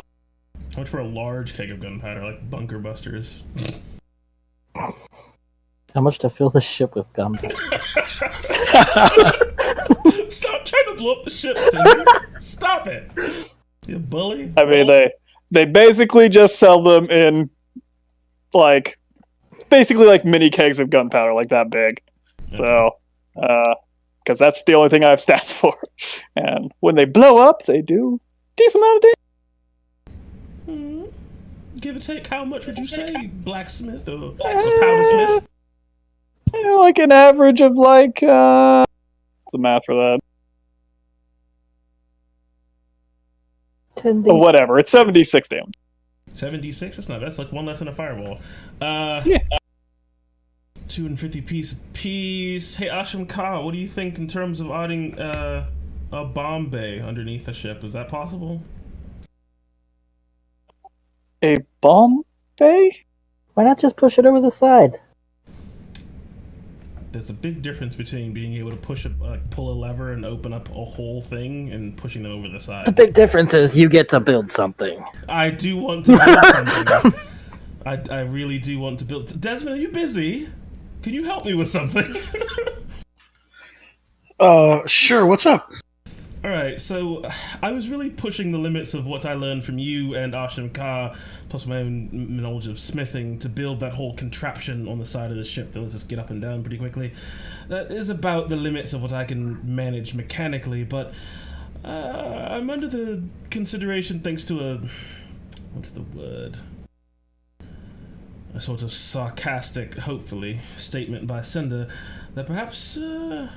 we could utilize some explosives from the vessel if we needed to, and perhaps drop them on top of our enemies. The gunpowder in this market is quite potent, and I was trying to figure out if you would be able to help me fasten up something underneath the vessel that we could store those explosives within, that if something were to happen to them, the structure would be hopefully just all metal, hopefully contain as much of the damage as possible, but with a simple mechanism we could drop those improvised bombs, if you will, from gunpowder. You, so you just want a door that'll open, and like I guess some kind of shelf that would roll a bunch of things out the door that we open. Exactly. It could roll a host of gunpowder strapped up contraptions onto the ground, and they'd explode and, clear a path with resistance, or whatever it is we're dealing with. It'd be quite useful to just have that kind of tool at our disposal. I think building that on the ship shouldn't be that difficult, so long as you don't want it to provide too much protection. How strong are these powder kegs? They are fairly strong. You know that magic that Cinder uses quite effectively? It's probably comparable to that, I would say, based on the potency and the size of the containers. And how many of these do you want on board? How many do you think would be within a relative safety limit with, say, a steel construction? Alright, so I don't know the exact math here, but what's the radius of that blaster we're talking about? I believe the powdersmith said something like... Yeah, the keg's explosion is a lot of force. It's not quite the engulfing flames that cinders. A little bit of different way they react, but Desmond, you know how gunpowder explodes. If you blow up a keg of gunpowder, it'll basically burn everything black within about 10 feet of the explosion.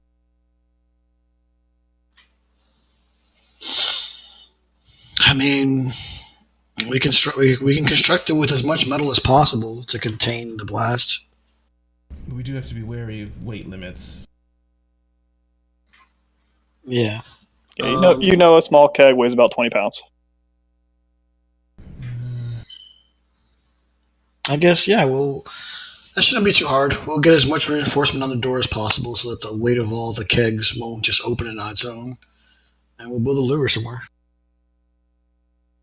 Well, I would think we'd want to reinforce the top of the structure, right? So if they were to detonate, the metal could absorb that energy before it... Oh, of course. But I mean, just so that we don't lose the cargo when we don't want it. Oh, no, of course. Do you think we could fasten... Or do you think you could fasten a mechanism between the doors and, say, some sort of, like, storage racks? I know I built something into my tank to hold cannonballs. It was sort of this guiding set of rails that stored them, and they would load them into the cannons as they fired. It was complicated as hell, but it should work. Am I talking to you face to face, or is this a telepathy thing? Are you down already in the market? No, we're totally talking face to face because I haven't left yet. Okay, I had to hash out my craziness with Ashwin Ka first. As you're talking, I'm like looking around the cabin and I'm like picking up wood and stuff, and I'm making examples to you for you to look at as to what you're saying. So I would build something that looks like rails that would go to the door, to a pretend door that isn't there yet. Yeah, so like something that would think of like okay, so sort of a little bit break character. Think of like something that holds like those structures they use to hold bowling balls at bowling alleys, where like they're just on the rack, right? And so you have just a rack of those, and it holds like, I don't know, 5, 6, 7, 10 of them, who knows? And so it holds them, and it's perpendicular to the ship, right? And so when you pull the lever, the door opens and the rack pivots down and lets gravity just drop them out in a line. You see what I'm saying? Yeah. That's as Yolder's kind of drawing out some sketches and trying to work with you on that. And then I'm like, hey, Ashram Ka, weight-wise, where do you think we are? Do you need to take off some more ballista? Because I think we can afford some more ballista for being able to drop gunpowder underneath the ship. That's pretty good. Could certainly do that, sure. You're saying you want to line a section of the ship with metal underneath? Just like a certain, perhaps, in reference point, let's see here, perhaps a structure underneath the ship.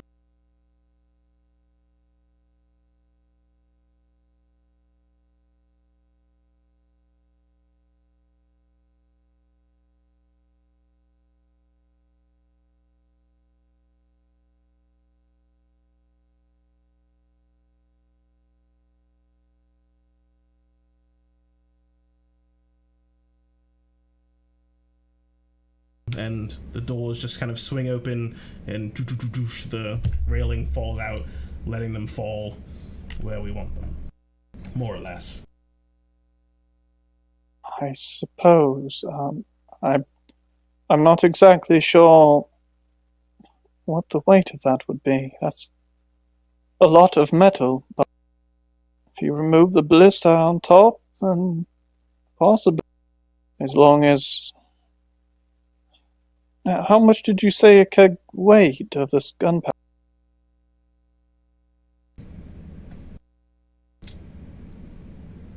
20 pounds? As long as you don't wish to carry, I don't know, more than 100 of kegs or so. Possibly should be. We'll be fine. I was only thinking about 10 or so.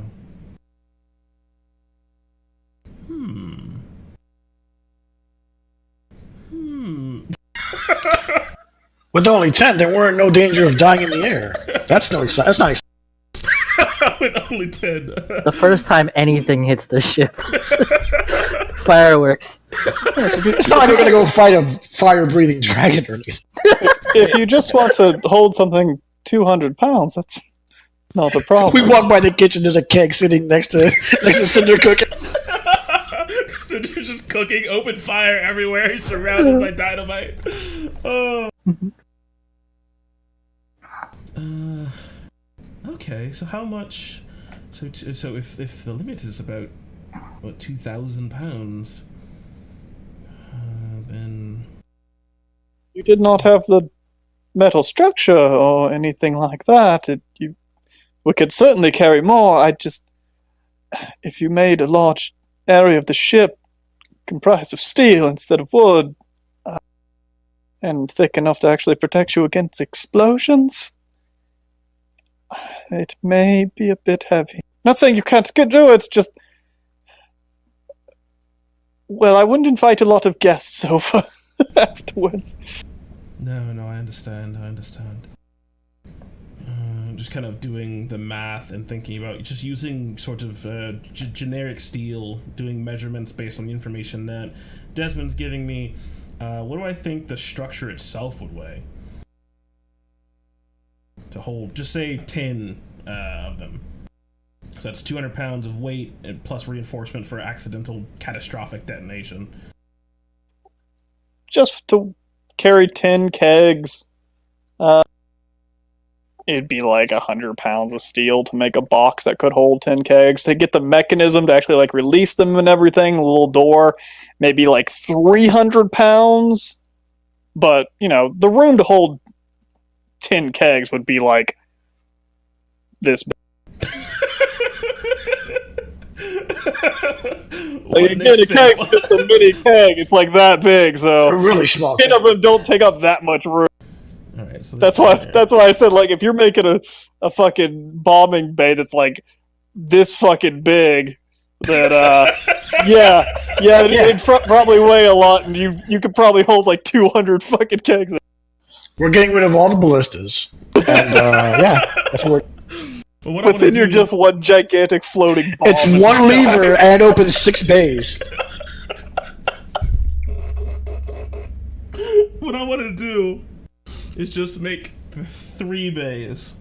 That's what I'm trying to figure out. So the total, So like total 900 bomb load is 900 pounds for that, and then for like 30 kegs. Yeah, 30 kegs is our total drop load. That way it's not... I mean, it's absurd, but it's not literally absurd. So... That's what, 70 D6 per drop? Yeah. What is this? It's all for you, Ivar. Yeah, so it's... Making 3 little bays at the bottom of the ship would add about 1,500 pounds of the ship, which is easily... And that's with the mechanism? Each bay would weigh about 300 pounds or so, just to basically have a reinforced box that has some metal stuff in there that would allow you to release it. And then the kegs themselves. Any additional weight for being able to release them one at a time, though? Not really. Just how you make the mechanism. You don't need a shit ton more steel. Just make the mechanism work differently. Pretty easy to reason one of a time over the edge. On the side. Yeah, just grab it and toss it. They're tiny.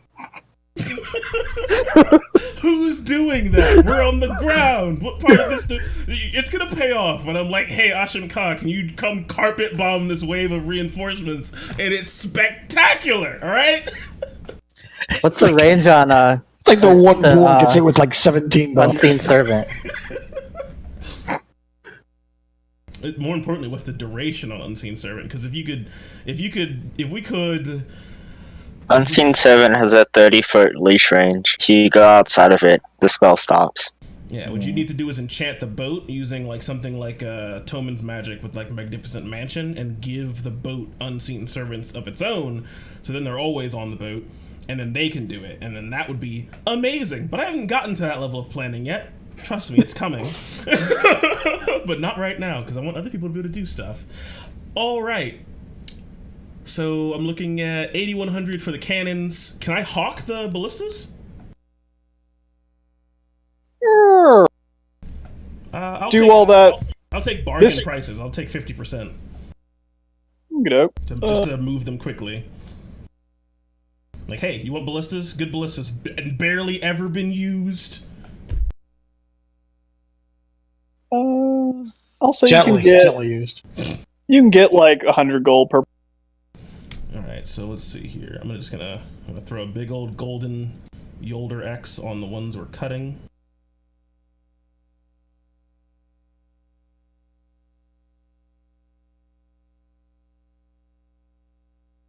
I think it's just the 4 ones, yeah.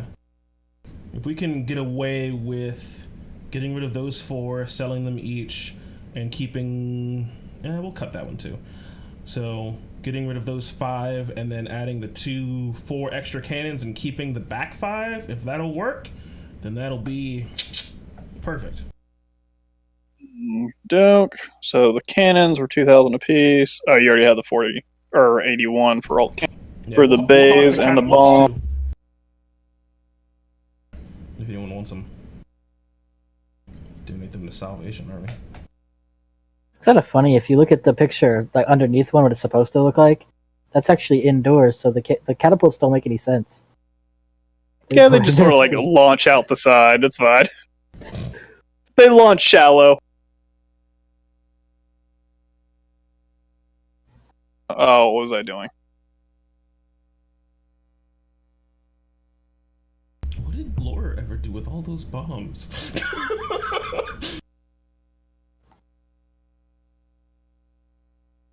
Lined her. So it's another 9,300 for the materials, just the steel for the mechanisms and the bombs themselves, or the kegs of gunpowder. So 8,100 plus 9,100? 9,300. 81 and 93. Minus 400 or 500, I guess, for the ballistas you're selling. The catapults, they are basically built to the ship. To get them off the ship, you're basically disassembling them. So they're basically useless if they're not on the boat. They're basically useless on the boat. We just used to get rid of our trash.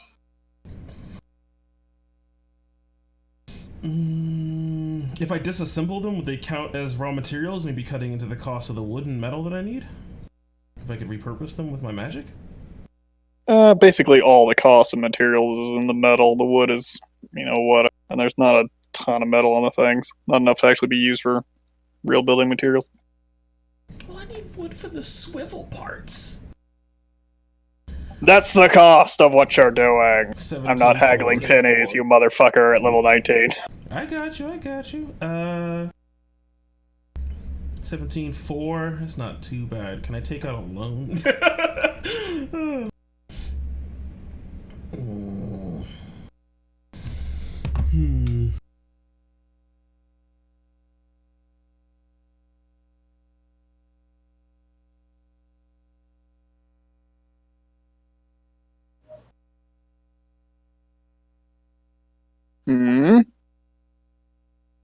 As Yolder's working on that for the next week.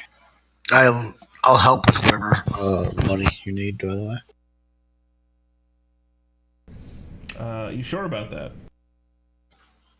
Yeah, I'm a guild master, man. I'm kind of a big deal. I got a lot of money. All right, weird flex, but okay. You want to do 60-40? I'll do 60. Sure. All right, that makes that infinitely easier to swallow because I don't literally go broke in my endeavor. So 17 for Desmond's paying 6960. Whatever the remainder of that is for Yelder. yeah 10 for 40. Yeah, I'll pay 10 grand. We're talking about gold, right? Yeah. Yep. Does that break down in platinum? Divide by 10. 696 platinum. Oh, God. 7 minus 700. 696, you said? Yep. All right.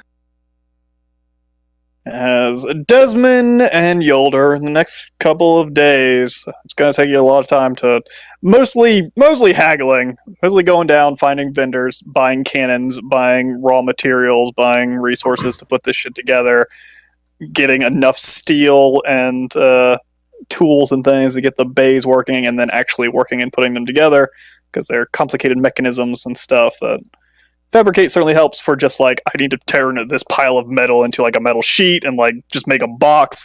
But when you're actually making the mechanisms, you're sort of relying on Desmond's expertise to build them so they don't magically pop together. So well, that takes fabricate them into Lego form so they just snap together. That is what Desmond and Yolder is working on for most of their time. If there's any other things they need to work on, let me know. What about the rest of you guys for next coming week? Well, I see Yolder haggling and buying and selling for strategy, and I decide that looks like I want to do that for fun. I want to hone my skills and keep fresh, and I want to go around the marketplace. I want to talk to people who are buying, talk to people who are selling, and I want to see what's in demand and what people are looking for, and I want to rip people off buying and selling, make some profit, middleman.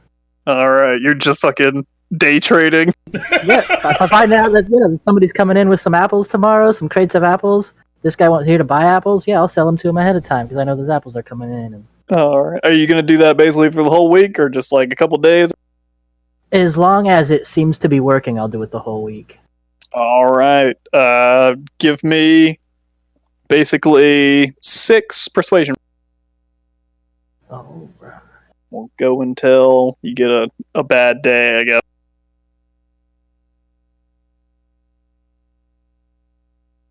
First day. It's not really going great. You're sort of a no-name guy that came in out of nowhere. People want to talk to you, but it seems like a lot of things are already spoken for, and you make a little bit of money. You make 20 gold or so on the first day. And you've got money to flash, and you can buy and sell some things. It's just you're not buying and selling in the quantity that these people are usually going for. You'll walk in and be like, I heard wheat was cheap. I want to buy all your wheat. And they're like, all right, where are your 20 carts that I can load up? And you're like, I mean, I thought I'd buy a bag. And like, what are you buying a bag for? What does that do? Mm-hmm. It's just, you don't really have the resources to trade in bulk like these people seem to be wanting to do. You do make a little bit of money, but it doesn't go great. All right. Yeah, because I got to spend some time to get my eye on the market. I'll give it another day to see how that goes. You're just not having luck in this market, it seems. So you make a little bit more money. You make about 25 gold the second day. I mean, going this way, man of your talents, you can make a decent living. You're making fucking money a day. But in the short amount of time you have, you're not going to get rich this way. Yeah, I know this. If you wanted to retire and do this, you make a fine living. Imagine when retiring, he's a day trader. Just learning the way the city works and the hagglers work was enough for me. I think I have plans in the future of moving on to like the Magic District and some bigger items and stuff like that. But for now, I see that this is small potatoes. If I don't even have a warehouse, I'm gonna spend the rest of the week finding like a forested area somewhere in here or whatnot, and do some hunting with my new companion here. Ooh, all right. And yeah, you definitely get the feeling of a whole ton of money moves hands in this place. It fucking flows like water between people. It's just you don't have the time resources to really take advantage of it. Right. And then give me an animal handling check for hunting stuff. Just give me a straight animal handling check. Ooh, it goes quite well. You actually able to hunt down some little critters. You notice that your little new companion, he can be ferocious in a hunt. He's fast and quite intelligent. You notice how he tracks creatures. He hunts them down. He even sets little traps and things to ambush a creature. It's not just feral hunting. But also you notice that his claws dig into things, not like a horrible ferocious beast. They cut like talons would. His tail whips out and stabs, and you notice a decent amount of sting. It seems like the creatures he stabs does not really come out of it unscathed. It's not a simple wound. Some poison, most likely, that flows through its tail. But at the end of the day, he's strong enough to take down rodents and small creatures.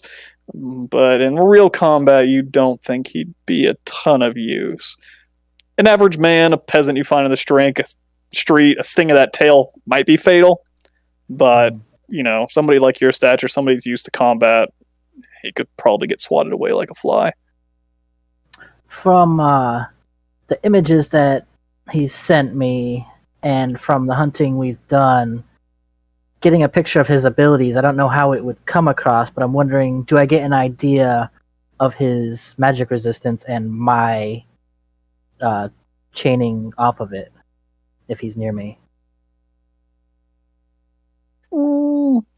Hard to say. You don't really feel any other connection with this creature.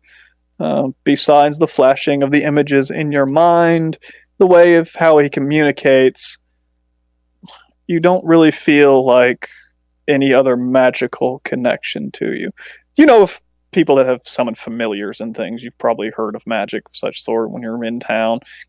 Mages and wizards will have little creatures that they can summon at their command, and they have a deeper connection, even to the point where they can basically and directly instruct them on what to do, almost to the T.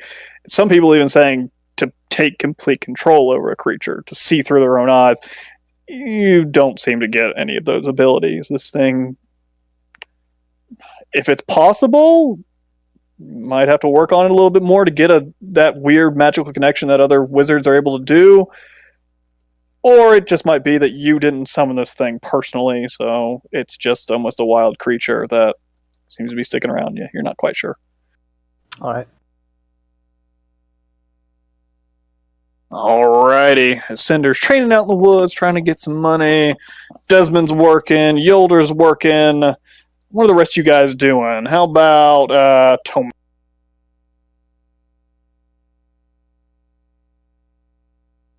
Besides reading your books. Tillman's gone. Ivar, how about you? What are you doing in the next coming week or so? Next 6. I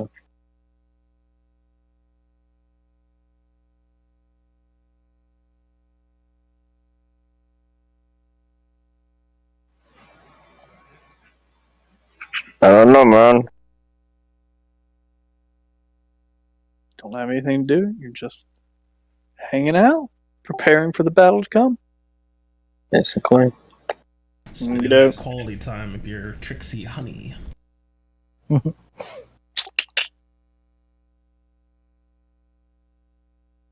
Lannister, I don't think he has a ton to do. He might just be hanging out with some of you guys while you're going about working, sort of bugging you, just wanting to be involved, trying to help with the construction. Oh yeah, totally. Like since he's bored, he doesn't have anything he wants to do. I put his ass to work. He can lift the ship if he really tried. I'm sure. So I fucking put his ass to work. He built my casino. Haul around the metal and shit. Yeah. I can't He'll be carry. the guy I can holding the make flashlight. 2 tons of metal like that, but I can't move it. So he'll help you with that, and it looks like Toman, in usual Toman fashion, he's just stuck with his nose in his books and taking nice naps in the afternoon, as it seems like he's almost asleep every time you go look. I feel like he'd probably go back to the stone place if he had the opportunity. Yeah, to maybe probably. get their notes, but maybe he should have been awake to say it himself. It's fine. He's disappeared. Into his research, into his mind palace. But with that, I might simply have to say that this is a do for today. I will call it probably a little bit early, as it seems one of our players has disappeared on us, and we've already got a small group going on today. It's a pretty good stopping But when point we get for us. back, and if anybody has any other downtime stuff they think about over the next day, I sort of want to get that done and not skip to the next part and people be like, oh, wait, I need to do a thing. So we'll do downtime off screen. If anybody thinks of anything else they want to do in the next 6 days or so, try to hash out how these things are going to work. And when we come back, the downtime will be over. The week of waiting will pass.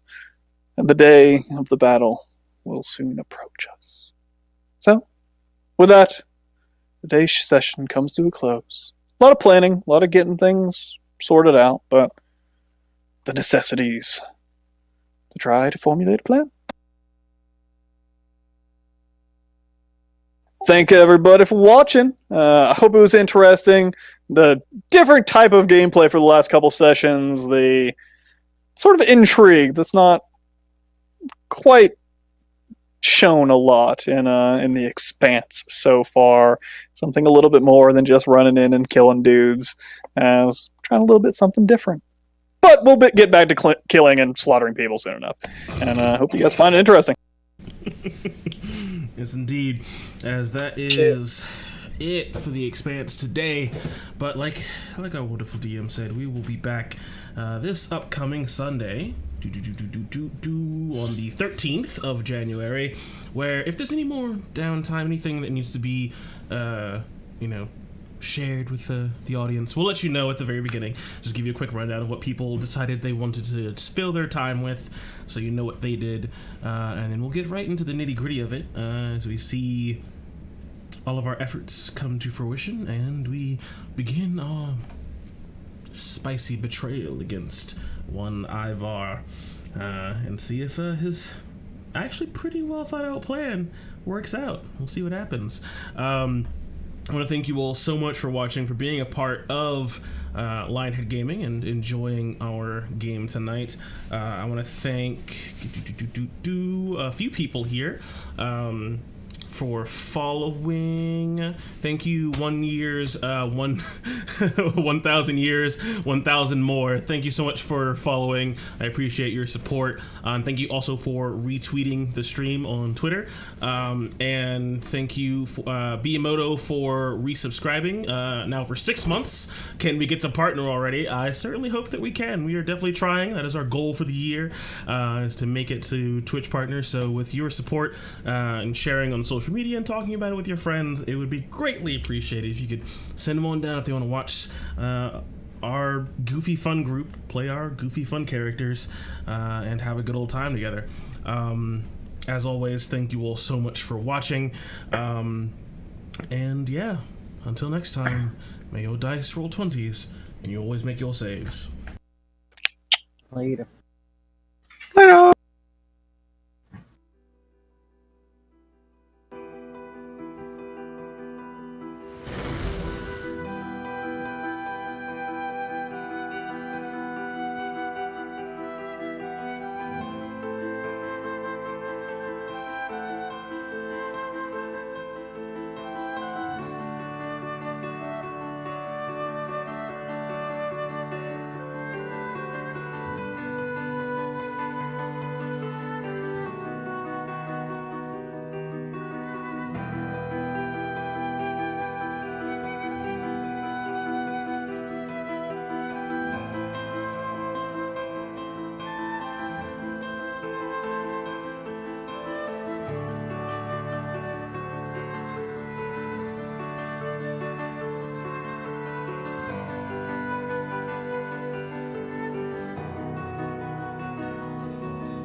like, we're probably going to be doing this in silicone, right? In order for buttons to move properly. I'm going to 3D print it and then mold it, or have the negative as the mold, and then cast it in silicone, and it's going to be really awesome. Hope you had a great streamline. But yeah, that's 2019 cosplay plans right here. Like, this is it. Just buns in this. We have all the detail that we could need, right? Like, we can zoom in and look at all this wonderful detail, stuff with like the feet and everything. This is all really awesome stuff that we can't normally get in this, like, even the Wii U with the Switch offer, right? Like, this console game, you're not necessarily going to be getting all this crazy stuff. Woo! Howdy! I hope you had a great stream, Lion. Sorry about that. We were just talking about CC Buns, my roommate. I'm going to be breaking down. This is going to be her next cosplay, and I'm going to be helping convert a lot of this over, doing the cleaning up the 3D model, adding detail, and so on and so forth. But effectively, her next cosplay, she's going to be doing TwitchCon this year, and her cosplay is going to be Dark Samus. So I'm going to be helping out with that, kind of shaping out all the shapes and getting everything ready. And then once that's all done, I'll probably, I think it's going to be a 3-month process to getting this proper trimmed and like 3D printed and everything. And then after that, we'll have a lot of printing, or a lot of painting process, which is going to be very interesting to say the least, right? Anyways, just wanted to show you that, you guys. Hope you had a great stream, Lion. How are you all doing? I am doing fantastic. Let me get Genji for you. Genji, can you get the payload for Lion? Can you get him? I just started. I let him be. Genji, sit. Can you do a spin attack? Spin attack for Lionhead. Thank you so much. Can I get a right paw? Left paw. Good boy. High five. Good boy. Alright. Do you want me to do your PA or not? So if we can hit that $3,000 number, then you'll get to use the Berserk mode. Yes. Several Castlevania. So we'll also be doing some wonderful fan art today, guys. We're gonna be doing gender bent versions of Hiei and Seto Kaiba. We are currently just over a quarter of the way. Remember, every Kuroko Basket. You also do Seto Kaiba. I'm not mad. I'm upset, but I'm not mad. Almost at our first 100K. She's like, the thing with Karuma is like, he's so feminine. Wait, which outfits are we gonna be using? Huh? There's that one reference I sent you that's a really good Hiei one. The Hiei one will probably be easier than the Kurama. Did you send it already? Yeah, I sent it. Alright, so we're gonna be doing some gender bent shenanigans going on. Hopefully.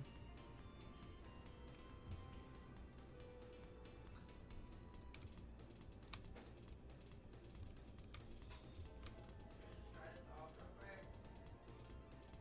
Let's see if it works or not. And if it does or doesn't. I like that Hiei a lot. Right? Isn't it super cute? So which outfit do you want for Kuroko no Basket? I don't know. Do you need to design both of them right now? I think Hiei's already solved for. Let me just get a full body. A full body? Hope everyone's excited All for right. that photo race coming up next. That's what you need as a In the cosplay, meantime, Janelle. we can get in a couple more donations. I know, I just need to figure out what you want for Karuma. I don't know. I have to go look into it. Karamba, dude. Pulled it, and there's no designs for him. We have a Is there any $60 sort of donation them? I from saw Red somebody do a Mage short-haired version, 3555. like super long To all pieces the in the runners and front, volunteers but not in that the make back. this He amazing has- event happen. You want his like classic like pink outfit? Hope you all are too. Probably, yeah.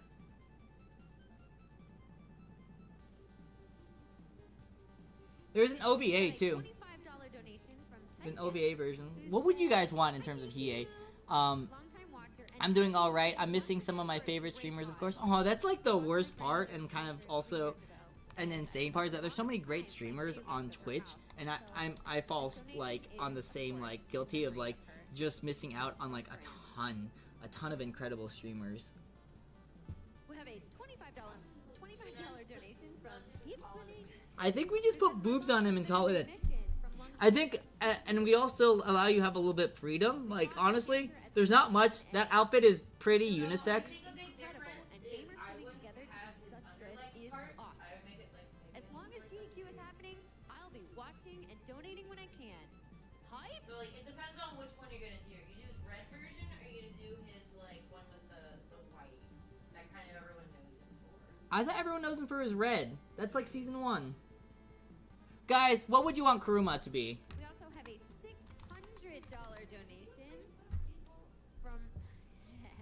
Like when I look it up, I mean to see the yellow outfit versus the red. It's been a while since I've watched it. I'm gonna be perfectly honest. Manga in the first season has his You things, guys are but like every time I family see him with the whip, It's been so the, difficult to the show dark what ornament, cancer has done in which is so what I little think time. everyone knows him for. And as a reminder to cherish every moment you So have. my question is, his Stay outfit strong, guys. is based You have off. the support and How about his form in the Dark Tournament when he's like cat person? We've got a $5 donation from Lion133. It says AGDQ is the I'm going to Oh my attend. god, I want to do the cat chick. I'm gonna do the cat chick that's the announcer. I'm gonna do that too. and keep up to all the running. Okay, if everything has to be in the Dark Tournament, Yeah, you're that's what I'm saying. you're right. The Dark Tournament one is like the most iconic. It's got to be the Dark Tournament arc. It's the most iconic one. I honestly think this is all. I would go for, you know how like Chun-Li, We've got a 20 like Well, has, no, yeah, when you have the side, like right yeah, here. or it goes yeah, like, yeah, like that. That's the Yeah. only thing I would do different.